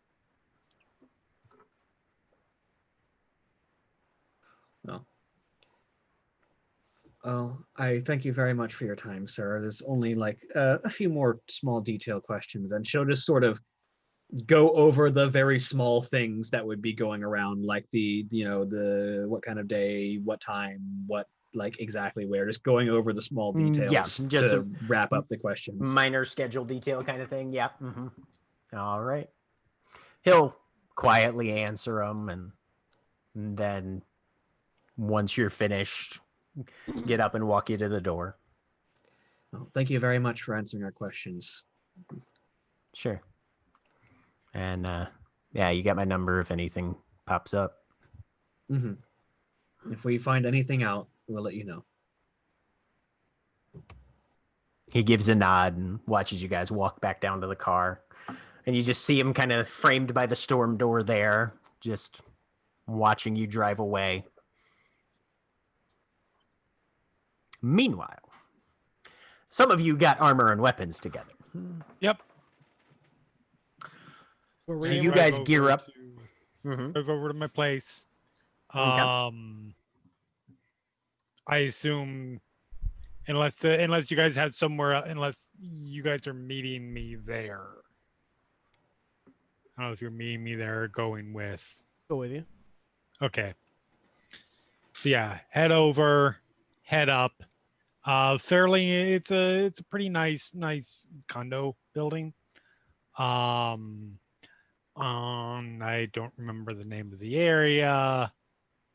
Locust Point, I think. That's definitely a place there. Yes. Actual place I found. But yeah, head up. It's a fairly. It's nice. It's not particularly ostentatious. There is places that have been. There's a place in the bedroom area that's been cleared out as an obvious. That's where she works out some. And she walks in. Make yourselves at home. Where are we going again? Are we just going back to the crack house and walking in there? Oh, no, we're gonna go over to where's Bill's place, Jack? So Bill Squire's place, Sarah will give you guys directions. It's actually, well, you weren't there because Nero's dead. But it's the first hollow that you guys had tried to claim when the Unlikely first landed in Baltimore and godforsaken with they beat you there and claimed it. But it's kind of northeast Baltimore, And I a take little bit. I take it Mostly by, just east. I take it by Sarah's indications that that's who we want to talk to about getting armor. Yeah. Mm-hmm. So Yeah. head back, loop back over that way to talk to Bill about getting some protective gear, and then we'll head back to the hollow. Yeah. Okay. Okay. And she's getting Oh, action. actually, no. Sarah would know. Bill is currently, so you're in Locust Point, which is right down on the south side. Yeah, we're of, really near the summer. Where the summer you're area right outside Fort McHenry. Yep. And Bill would be there since it's daytime hours. Oh. So she'll, yeah, mm-hmm. Yep. Since Megan's got goodwill and you both are summer courtiers, she'll just be like, yeah, no, loop down to the fort. We'll talk to him. He's in the shop. Nice. So she gets bundled up a little bit, puts a reinforced jacket on. All right, so if we're going there and going back, that means if we're just going back there and not going to some public park, that means I can bring some bigger stuff and not just like little knives and shit. And anything you don't want to get caught on the side of the road with, you can shove in the back of my Jeep. I'm not so worried about that. Although, yeah, that'll be fine. Like, it's not a concern to carry stuff. It's a concern to carry stuff through a public park. Yeah, no. Or something like that. No, I'm just bringing my broadsword with me because something SCA that only works so many times, and it only works if you're actually dressed that way. Fair. And it doesn't fit my aesthetics. So, but no, I will. So she grabs the. Yeah. Speaking of dress that way, Sarah says, and gives you guys a wink. But I'll just grab like a couple of kukri blades, and that'll be it. All right. I'm a knife girl. That's cool. As a rule. Well, and gun, but gun's not going to do as much good. Such a knife girl. What's a girl like you doing in a knife place like this? It's fucking awful. Don't have spoons. Knives. All right, let's go get you armored. Yep. So you guys pull up, walk up to the shed that forms the door for the actually technically the summer hollow. Could just step out of the summer hollow and do it. Would the demon chase you down to the single most protected area in the region? It comes towards me wherever, but more to the point, they like me here. Obviously, they like you. Well, I don't know. You remember, that doesn't mean they like you. They respect. But yeah, but maybe don't bring a demon to their front door. Fair. I look over at Sarah. What do you think? Do they like me or do they just respect me? Yeah. Cool. Thank you for a technically correct and functionally useless answer.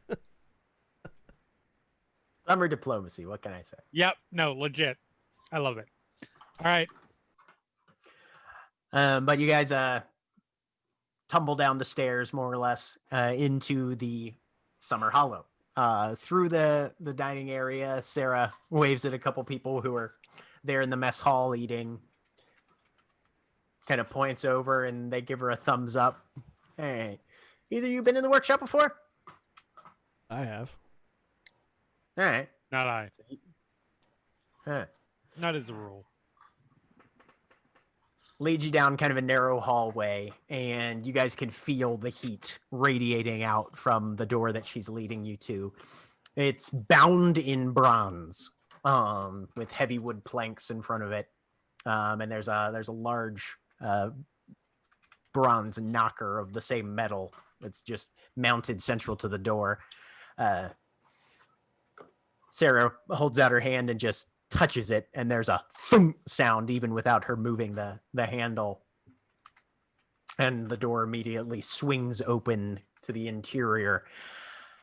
You guys can hear the pound of a hammer on a piece of metal, and then it stops, and there's a hiss of hot metal going into some sort of liquid. And then coming around the corner, goggles down over his eyes, is Bill Squires, who is a wizened and fairly small of stature, like his kind frequently are, but proportional, very muscular upper body. He looks like your average kind of human. He's got that kind of swept to the side, sort of undercut haircut. If any of you guys have watched, what's the period piece with like Cillian the one Murphy that I in it? have? Peaky Blinders, yes, yeah. Right, yeah. If you guys have watched Peaky Blinders, it's the Peaky Blinders haircut. Legit. He's right. He's got kind of the walrus mustache. He's wearing a big, heavy leather apron with a almost spotless white button-down shirt with the sleeves rolled up to his biceps. He's got a large hammer in one hand and a pair of tongs holding a piece of metal in the other. Heavy boots poking out the bottom. Yeah. Sarah, what'd you bring these two ingrates in for? You guys need something? Yeah, I'm about to go get stabbed a lot in the hedge, and I'd like something that'll make that hurt less. Megan just grins and says, "I'm just here to enjoy the view." He kind of flexes his arms a little bit. You're welcome. Thank you. Yeah. Sledge said you guys would be stopping by. Have you delivered the report yet? Because I'm supposed to hold that until you guys have the intel in. Sorry, who's a what now? I don't know what report you're talking about. Sledge said he gave you guys a job, and in return for that, I can either give you a couple pieces of lowercase a armor or one piece of uppercase a armor. Does Sledge asking me to look into Walter Gray count as a job? No, this is not a job you're familiar with. Yeah. This is the job that Papa Sledge gave to Phage the night of the wake, which you were absent from. Yeah, you're gonna have to clarify when you say you guys, you mean like the unlikely or you mean me? Yeah. Okay. Unaware. All right, just regular trade then. Yeah. Sounds like. All right. So what you in the mood for? Unbuttons the leather jacket, pulls it off. Not wearing a shirt underneath because Right. Alcugine. Yep. So actually, Megan, I think is the first. No. Everyone else has seen bits. No, everyone else has seen it. But Yeah. Megan, you see the full above pants tattoo. Dope. So it likes to stab me here, sort of indicating to the torso. Something that'll make that harder. All right. I'll see what we got. Step into Victoria's Secret with me, lad. And he goes over to a side door. Well, not really a door, a side archway, and just pulls back a curtain. There's an immediate kind of almost a blast of light that comes out of this. And you can see a number of pieces of armor set up on kind of mannequin racks. As one of them is casting these like fractal beams of sunlight out. Another one of them seems to be, a couple of them seem to be made of mostly metal, but one of them is emanating this cloud of kind of acrid smoke almost. There's definitely some hedge spun magic armor in here. Ooh, I like but he that. steps over I to say the pointing side. at the smoky one. Yeah, I bet you would. That looks nice. But if we're talking basics, and he pulls out a couple of drawers, and there's just some pretty standard basic armor pieces. Kevlar vests, flak jackets, all sorts of stuff, reinforced clothing. There's a couple of sets of, honest to God, full riot gear. This is the run-of-the-mill kind. We can do some trading on that if you need. Megan just whistles. I love a guy who doing something he loves to do. I mean, Every damn day. this looks great. I say, pointing at the full riot gear, which gives me the defensive plate armor. But it doesn't slow me down as much. I have 3 dots of resources. I don't know if that matters here, but Not here. Yeah. Yeah. Changelings generally don't trade in resources. yeah, indicating to the full riot gear. That'd be ideal if possible. All right. What do we have for custom back and forth then? Well, Materials are always good. I've got a lot. Sort of like let's say I brought the toolbox in with me. So I just set down this again. It's like a mechanic's chest of toolbox. Kick it, let the thing slide open as far as mundane goes. Just an array of knives, machetes, pistols. Basically, a couple copies of anything you can get at 2 dots of resources and lower. Again, All right. a man who loves what he's doing, loves what he does. Hell yeah. Well, that's more Copper Tom's lookout, but I can give you some options. If there's that anything you don't like, way. I can sweet talk it into being a different shape if you want. All right. Well, Just looks Ms. over at Megan. Lansing. Just look over at Megan and taps his metal forehead. Yes. Or was that just a phrasing sort of thing? That was very much a phrasing thing. All right. All righty. Well, if things actually end up spooling out the way they seem to be, and you guys have some actionable intel coming down the pipe next day or so, we're going to need weapons. And he just grabs an armful of guns and knives and sort of walks over, looks around, and then just kind of dumps it on a table. All right. That'll get you 1 riot. Was closed. Well, now I need to restock. Puts it down. Okay. Thanks. That's what my boys are for. No worries. Okay. All right.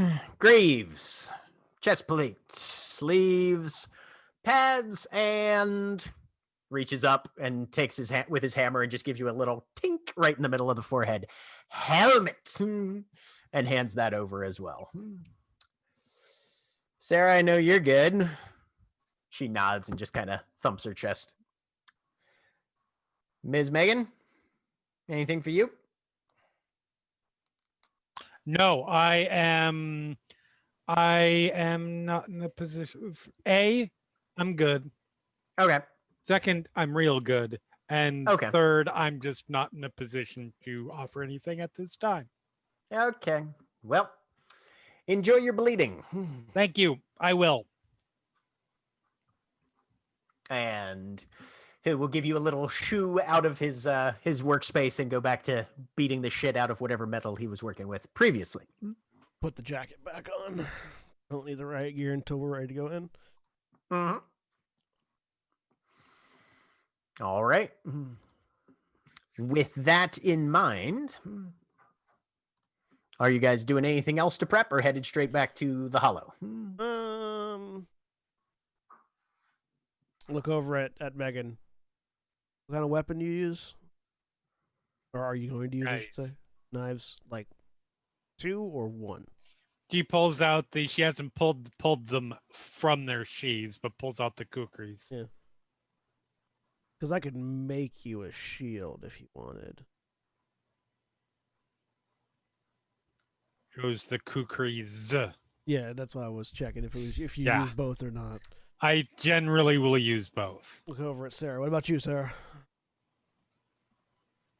She holds up a finger steps over to a crate that's off to the side, pulls it open, reaches in up to about her elbow. You hear a bunch of things clank, and then she pulls out a large two-handed warhammer. I can block with the haft if I need to. Sounds like we're all good to go with all hands full. All right, let's go. All right. So you guys head back to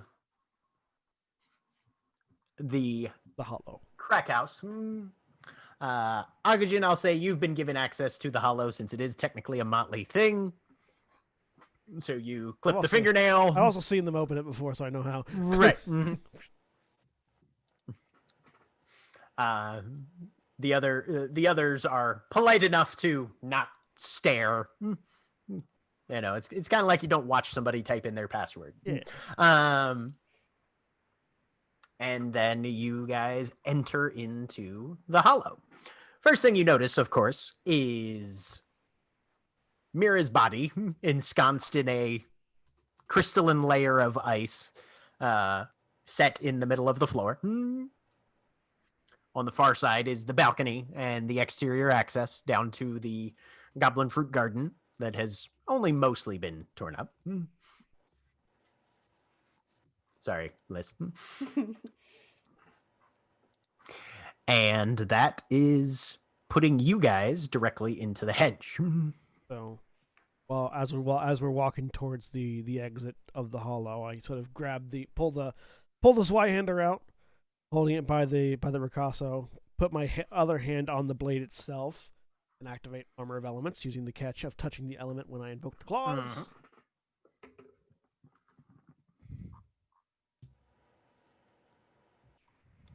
0 successes. The metal does not seem to be responding to your touch.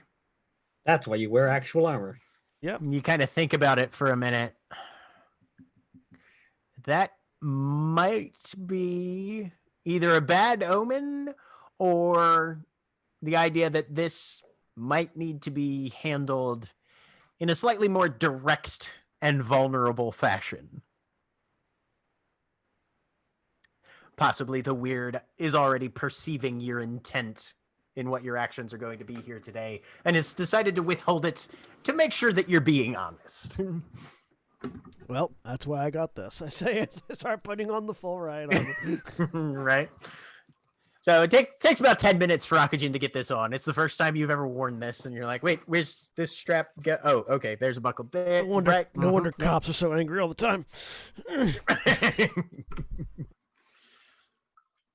Sarah looks like she has some things to say about that, but is not doing it right now.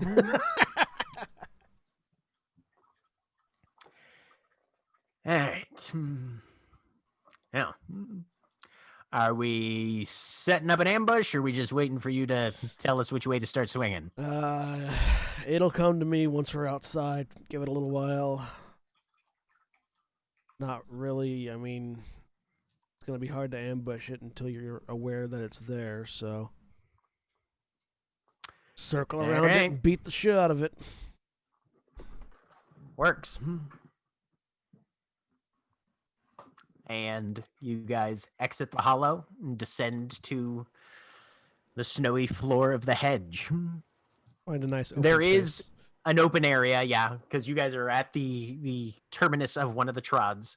So you've got a good probably 10, 15 yards of open area, plenty to get a setup prepared for whatever threat is coming at you out of the thorns.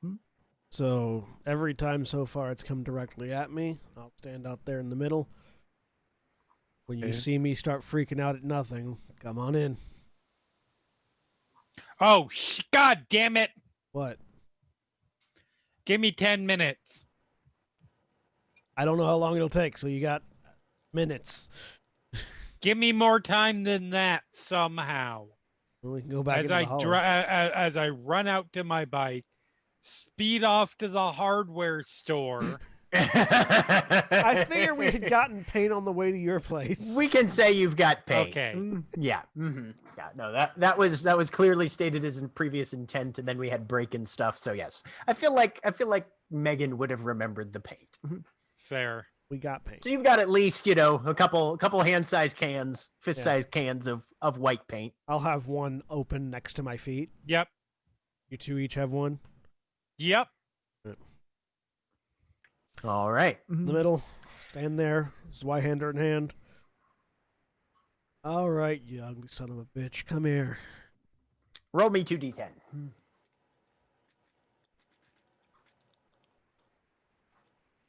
10 and a 6. All right. You guys stand there in the snow, waiting and waiting.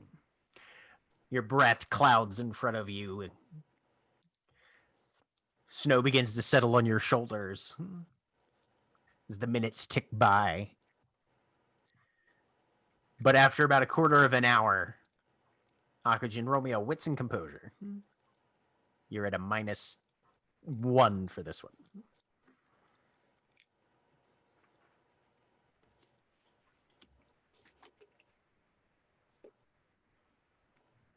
One success.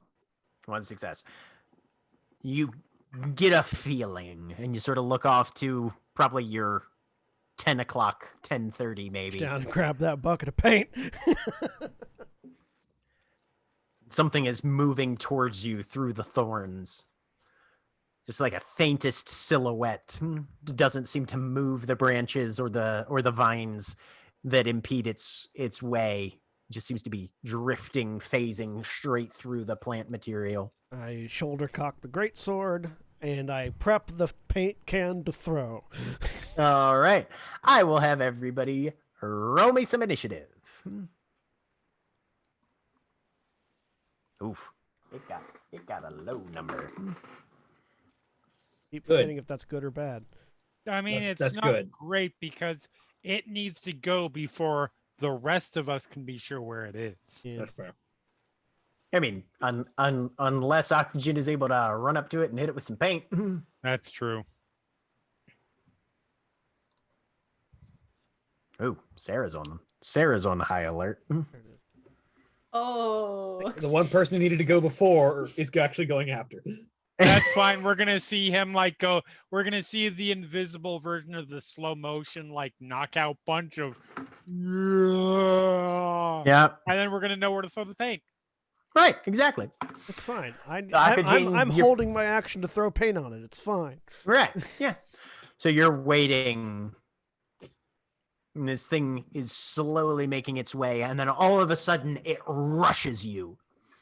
And it's gonna try and take you down. All right. What is the total of your defense and armor? 5. 5. All right. Which really, it was 5 before I put on the full riot gear. It's just 5 now armor. Now relying more on armor and less on defense. Okay. Alrighty.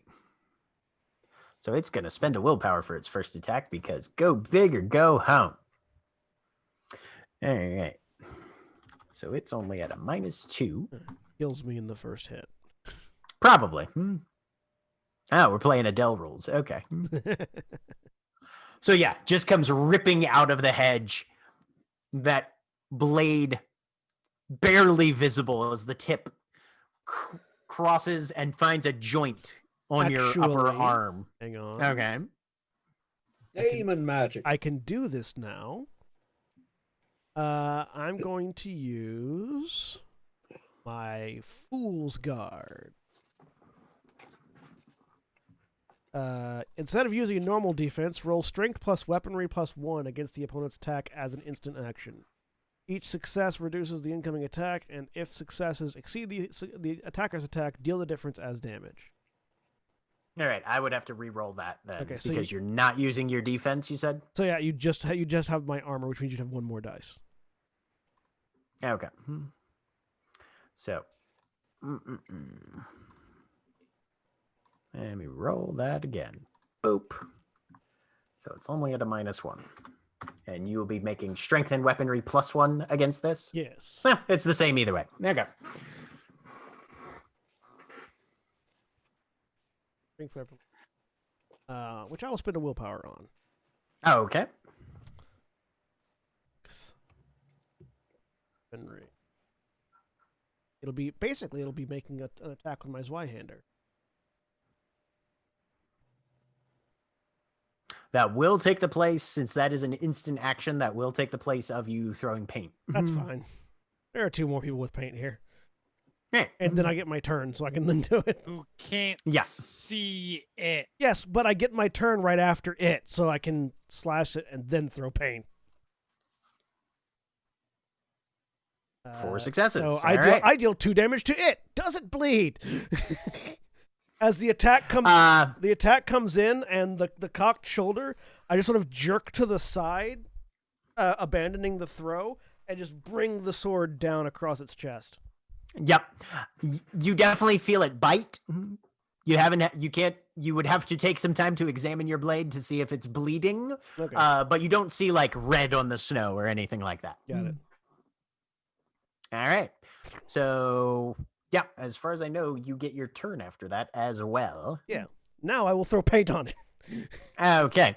Go ahead and give me a dexterity and athletics minus 2 for its defense. Paint don't give a shit about armor. I'll spend willpower on this as well. Okay. +1. So you'll be at a +1. 2 successes. All right.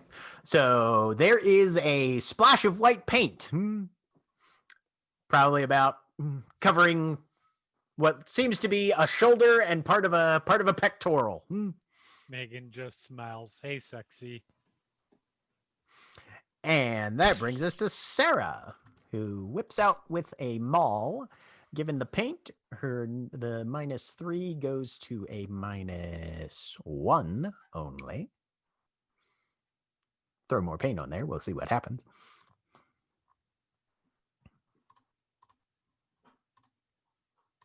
Okay. I like that I can just abandon my 1 point of defense with this armor on, and potentially just wreck his day in response every turn.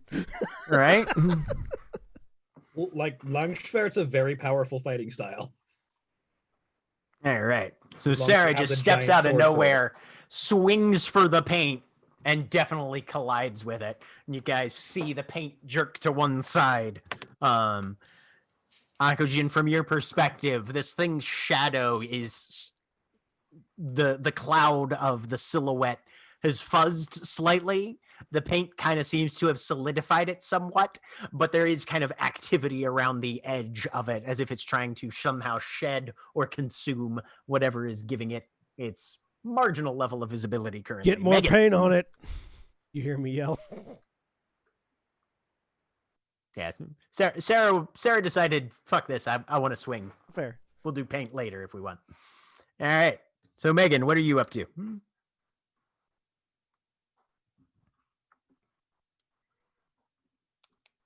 If painted, it's solid it can be. I understand that. No, But that's, if I came out here literally just to throw paint so the 2 summer girls, you 2 can get fucked.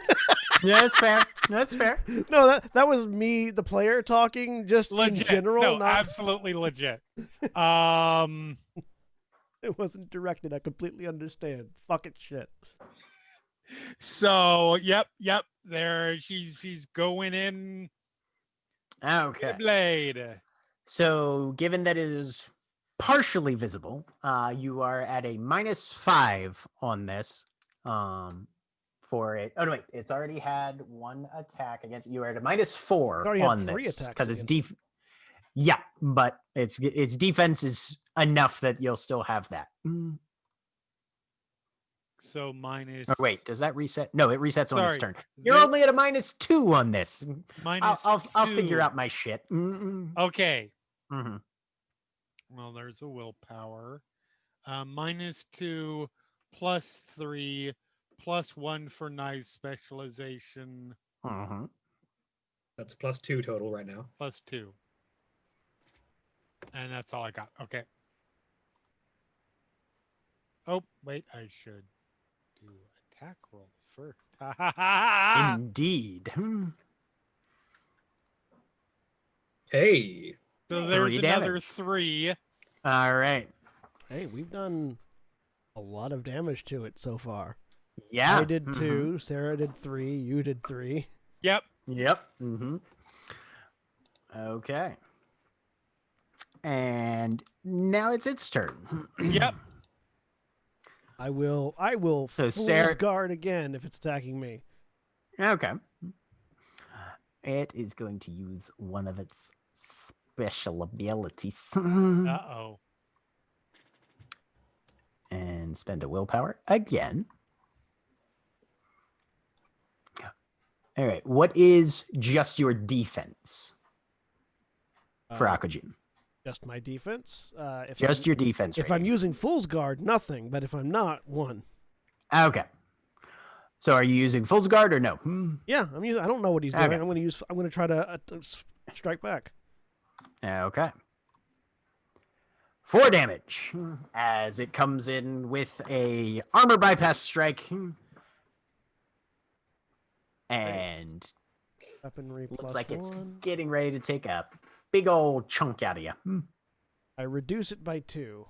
All right, so you take 2 lethal damage as you deflect the blade slightly to one side, but it still bites into your skin. And it continues past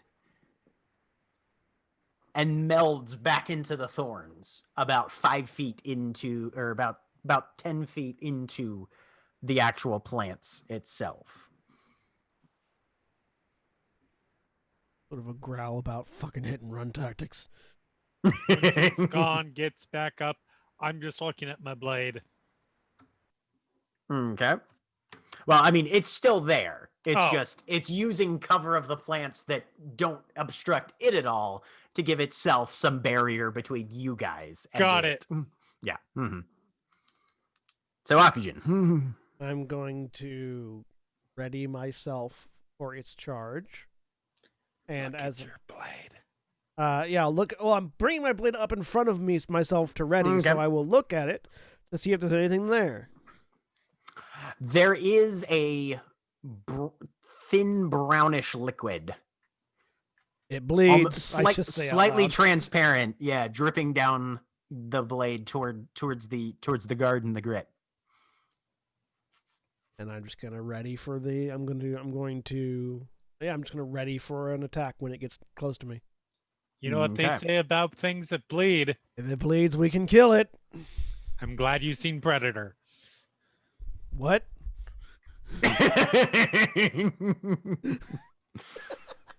We gotta Sarah, talk. Sarah steps up, readying her hammer, looking towards shoulder to shoulder with you, Akujin. All right, hammer and anvil. Here we go. So she's got an action readied as well. Megan, glancing at your blades, you can see the liquid Right. running down those as well. Based on what's left of the paint, how much cover does it have? Is it possible to attack even currently? Yeah, no, you can see where it is. Okay. Yeah, it's just you would have to fight through about 10 feet of very sharp, very dense thorns to get to Yeah, it. no, I'm not definitely not going to do that. So Okay. instead, I pull out my gun and I shoot it. Okay. There you go. I didn't say I didn't bring the gun. Oh, no, you're fair. All right. So with its armor, you're at a -2. Okay. Plus cover from the weeds. Yeah, you're at a -4 total for this. Okay. I will definitely spend willpower again. Okay. You have a So gun that specialty should as be well? -1. I do not have a gun specialty. That's the attack. Make sure it's on that. Yep. Well, there I clipped it. Yep. I will Yeah. take that. Yeah, you see the paint flinch. Guess what? That doesn't help, fucker. All right. Look, so And I said I said I wasn't gonna primarily shoot it. That's fine. All right. And the last thing it can do, it's going to make a cleaving attack. Let's We see. cleave first. No, it gets its action first, and then Yeah. you guys react to that. So Sarah is at a come on. 2 plus so -5 for or -4 for Sarah. So this thing rips back out of the weeds and just swings that great sword laterally wide, trying to hit both of the ogres who are standing next to each other. Question: can Yes. I fool's guard this? This you will be able to, yeah. Yeah, so I'm gonna instant action. Okay.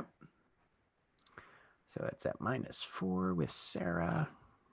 Fuck it, why not? It knows what's happening. So it's at -1 for Sarah. Oof. Good thing Sarah's a big girl. I was gonna say, it hits Sarah first, and you just see a spray of red blood just arc out across this thing's blade, part of its body. It's kind of mixing in with the white paint as it scores a very, very nasty hit on her. Woo, that is rough.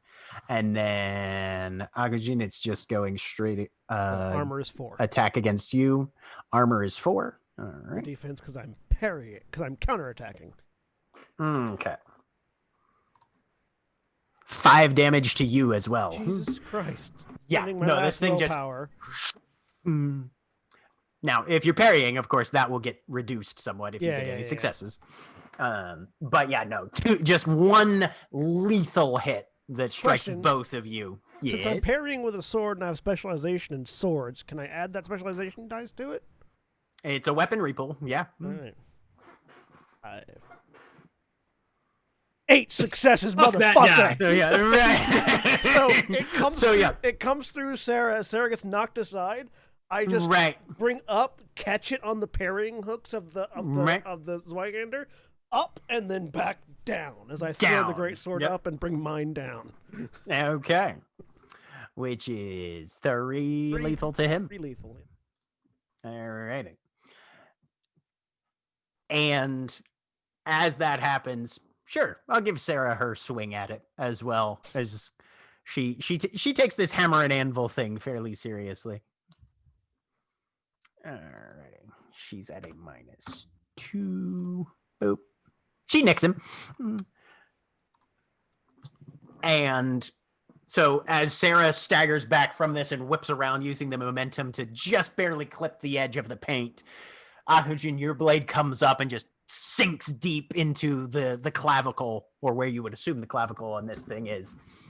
And there is a crack of thunder, which is weird to hear in a snowy forest. Usually you don't get thunder and snow at the same time. As this thing, snow. Yeah. As this thing that only Akujin can fully see, but it twists in on itself, and in a burst of weird energy, and the sound echoing through, shaking the snow off of the thorns and the vines nearby, it entirely vanishes, leaving a fragment of metal about 3 inches long, slightly triangular, very sharp on all edges, just thumps into the snow. So, sword hits the ground next to it, probably. Do we all see that? Yes, all of you can see the fragment just go down onto the snow. Demon, you go poof. Yeah, what the fuck is that? I'm gonna suggest that you not touch it. Probably for the best. I'm going to gloved Okay. reach out and carefully pick it up. Because if that was you that was created when you escaped from the hedge, maybe we don't want it interacting with you. Fair. Do I like explode when I touch it or anything? Give me That make either. my next character. Give me either a dexterity athletics or dexterity larceny, whichever you prefer. Pick it up Well, without make cutting that an yourself. Athletics. It's all of your edge. That's why it's so sharp. Station. Whatever you said did not come through there. I was saying it's the manifestation of edge. 3 successes. You very gingerly pick Yep. it up. What type of gloves do you have? I imagine they're like some kind of like combat, like Insulated leather kind of thing Yeah. or something like that. Yep. It definitely cuts a shallow gash into the palm of the gloves just a little bit.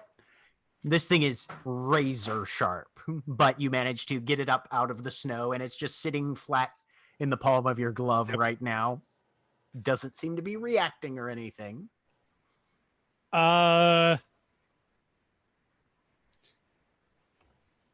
Anybody got a backpack? A real sturdy, cut-proof backpack? My leather jacket is back in the hollow. It's gonna cut right through that. Sarah reaches down into the snow where it had been discarded and holds up the empty small paint can. Perfect. Tink. False cuts through it. Zoom. It's a two-dimensional object. Find the lid, put Yep. the lid on, take the Mhm. knife, bang, bang, bang, so the lid doesn't come off. Yep. Yeah, that might be relevant to me, but I'd like to have it looked at first. So. Yeah. No, legit. You want me to hold on to it? Or do you want we can just put it in the back of your Let's get it back to the hollow and we'll have somebody Okay. we'll bring somebody to it rather than taking it to Right. somebody. No, I'm just saying, Yeah. do you want me to drive it there or do you want it in the back of your Jeep? How far away do you want it from you? I don't want it too far away from me now, Okay. just in case. Make sure it's very strongly secured so it doesn't, randomly fall out Yeah. in the middle of the road. All right. But yeah, no, someone at summer. So you have that secured. You guys go back up into the hollow. Are you coming back through to the real side? Before we do Yep. that, Okay. I stop in the hollow. I look around. Is there any place that I could do the ritual right here? Not really. And you notice that due to the extreme cold in the hedge, the blood has all frozen to your guys' blades at this point. It's going to need to be thawed out. Would I think it? That's fine. Would I think it would need to be thought out? It's Yeah, on the blade. because you were specifically told by Walter Gray's Echo that you need to take the blood, smear it on the blade and on the palms of your hands, and then break the blade with your bare hands. Okay. Right. Mm-hmm. So yeah, I'm- you're gonna need this in some liquid and in some sort of container. And I have to do More or it less. But the breaking has to happen in the hedge. in the Yep. Mhm. in the hollow or in the hedge in general. In the hedge in general. Okay. Hollows are in the Yeah, hedge, so- so that's a little bit of a loophole. You don't have to necessarily be out in the perilous territory. When we get back into the hollow itself, does it feel like it's warm enough in here that it would thaw on its own? Potentially. I'm going to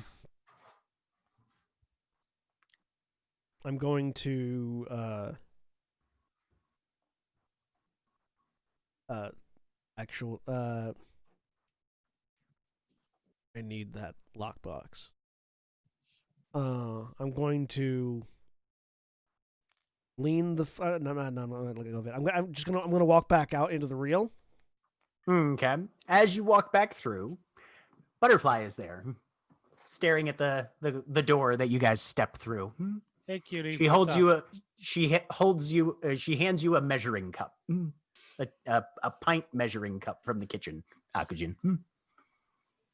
Thank you. She nods. Step back into the hollow. Megan. No, that's just a reaction right now. All right.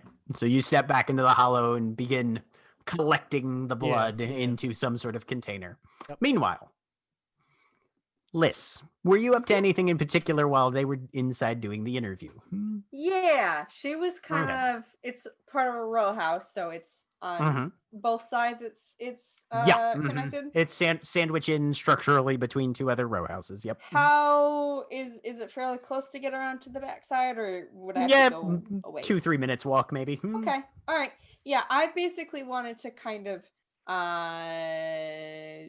go around either side of the house and see what I can see as far as anything, any sign of contact being attempted.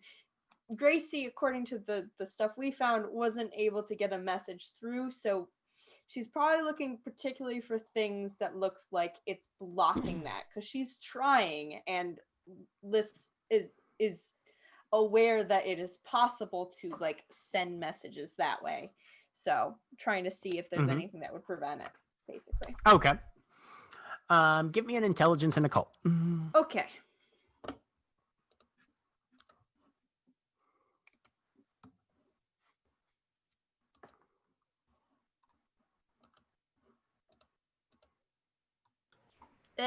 Nothing. So looking around, because most of your autumn season was based around this. Cutting the reel off from the hedge is basically impossible. Yeah. You can't stop that, or permanently block it in any meaningful way.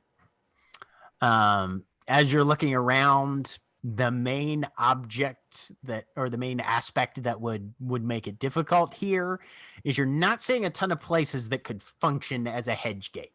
You need something that qualifies as more or less a passage or a frame for the door that you're trying to open. Like there's some chain link fence down here. It's an alley that runs between the two rows of row houses, like most parts of Baltimore row house areas are. Mostly what's back here though is drifted snow, trash cans, some fences and that sort of thing, but it's mostly just kind of open space with a little bit of rear access to the various row houses on either side. Okay. And then since they're in there a while, basically after she does kind of like that one loop, she's gonna do a second one with her third eye open. Okay. What we can Give see me a wits and composure then. All right. And this is the thing that I have -1 on now, right? Yes, because you have low clarity. Yes, I'm gonna spend a willpower on this then. Okay, so you're at a +2. Sweet.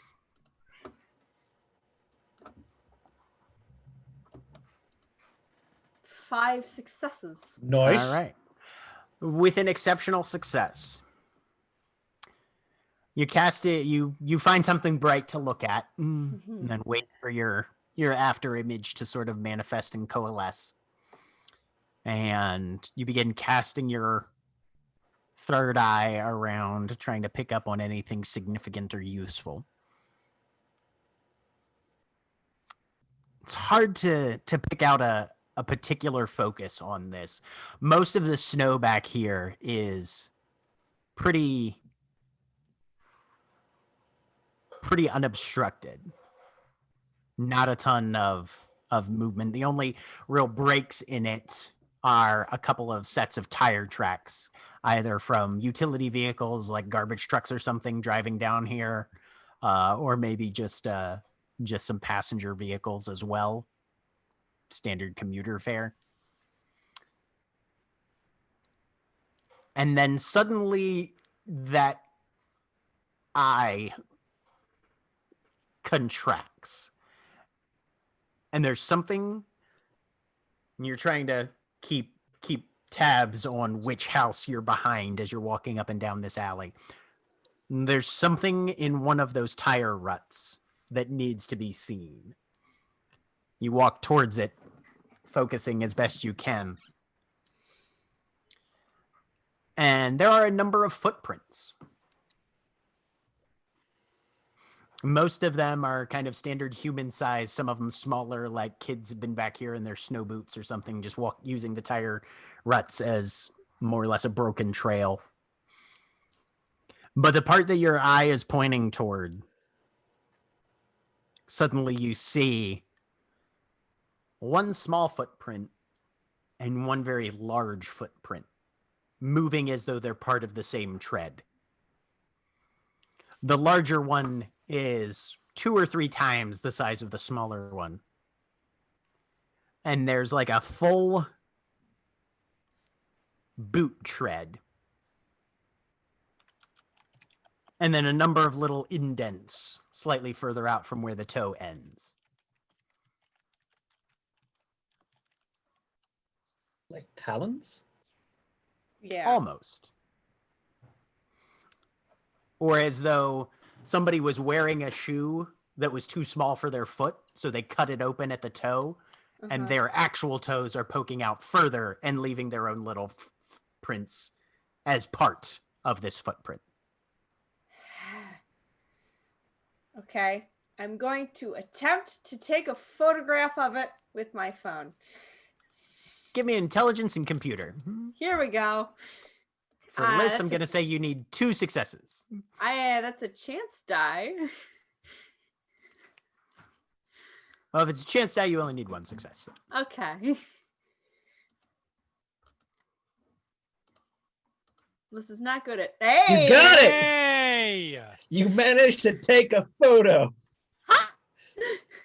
So you point it at the snow. You can click, click, click. You just keep hitting that button until you feel satisfied. Okay. Stick that in your pocket. Look at it. And yeah, those weird footprints seem to be focused because they go down the tire tracks and then they stop and turn slightly, as if whoever left them was looking at the back of what you are pretty sure is Gracie's dad's house. Okay. And then they continue down the tire track maybe a little bit longer and then just stop dead with no particular evidence of where they would have ended up. Oh, okay. And I'm probably gonna sort of linger there and try and see what I can see through the window from that angle. I may have to climb the fence slightly to get as high as I think this thing might be, but I'm looking to see what. I'm trying to look at the back of Gracie's dad's house and see if anything's visible there. Yeah. Give me a wits and composure again. Okay. With a -1 for your clarity. Yep.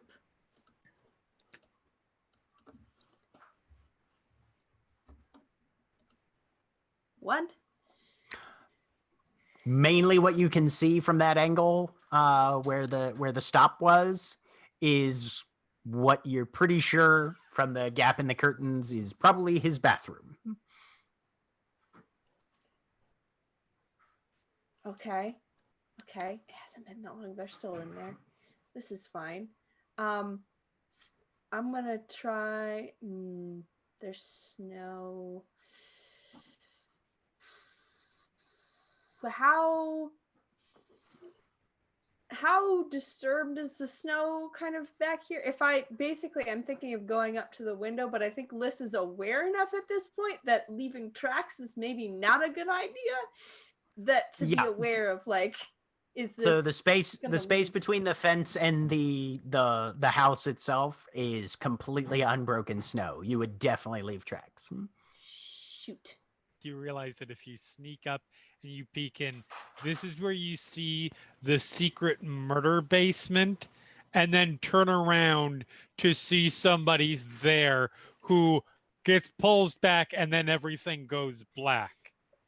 Just in time for, and then we'll see you next week. You're not playing Liz Adele doesn't anymore, watch Jeremy. those movies, but No, I'm not. I have seen movies though, and TV shows. Also, I'm in the hedge, so I'm not there to do that. I look down at my feet. I mean, they're not really distinctive. Not really. I mean, they're about kid-sized. Yeah. You say it might as well be it probably might as well fine. be a big neon sign that says Gracie was here. I'll sneak up. I'm gonna do a bad decision, yeah. All right, give me a Oh, yeah. dexterity and stealth. Melissa's gonna Yeah. do a bad decision, huh? So it's a day that ends in Y. I was gonna say Stealth. There we go. Let's. No, we're just gonna do it. 3 successes. Hey. 3 successes, all right. Yep. So you slip over and quietly as you can creep through the snow, which is about 8 to 12 inches deep. Up to, are you going up to the back stairs or to the window, which is The probably window. Yeah. okay. So the window is definitely above your head, but you are up against the back of the house, right underneath the window. Is there a lip that I can kind of Give pull me up on? a strength and athletics. That's not my strong suit. Okay. Nope, it's not. But that's what you're trying to do. Yeah, there's not anything. Yeah, There's willpower. there's willpower. I'm gonna use willpower.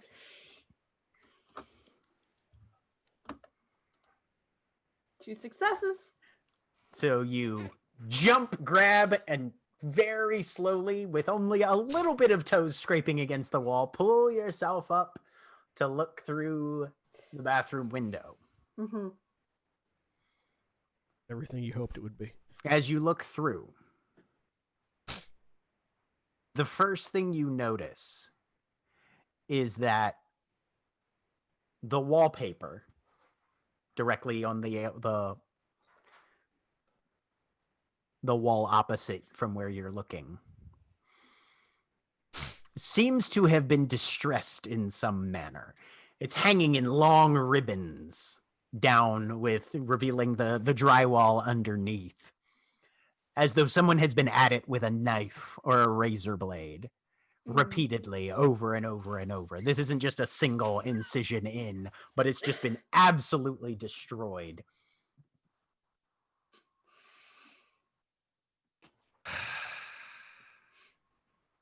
All around this bathroom mirror. Wow, Jeremy, you were because right. you're looking through the window at a bathroom sink, a little bit of a vanity mirror, and the wallpaper on either side has just been shredded.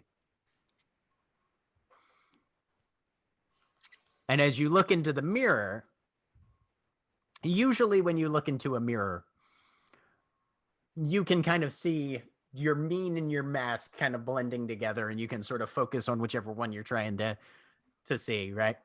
This one does not show your mask at all, just your mien. In stark contrast, you can see your entire fey being. And as you're looking, because you've pulled yourself up to about chin height, so you should be able to just see the top of your head, your reflection in the mirror pulls up the rest of the way. Yep. Standing on the sill. And then a hand comes in and around the frame of the mirror. Yep. As it Getting out of the way. lunges forward at you. And that's where we're going to close for the night. Did Oh, I you haven't call dropped yet. it? You haven't dropped yet. You haven't dropped yet. Okay. You watched That's where we're ending for the night. too long. Let's say goodbye, everybody. Bye. Goodbye.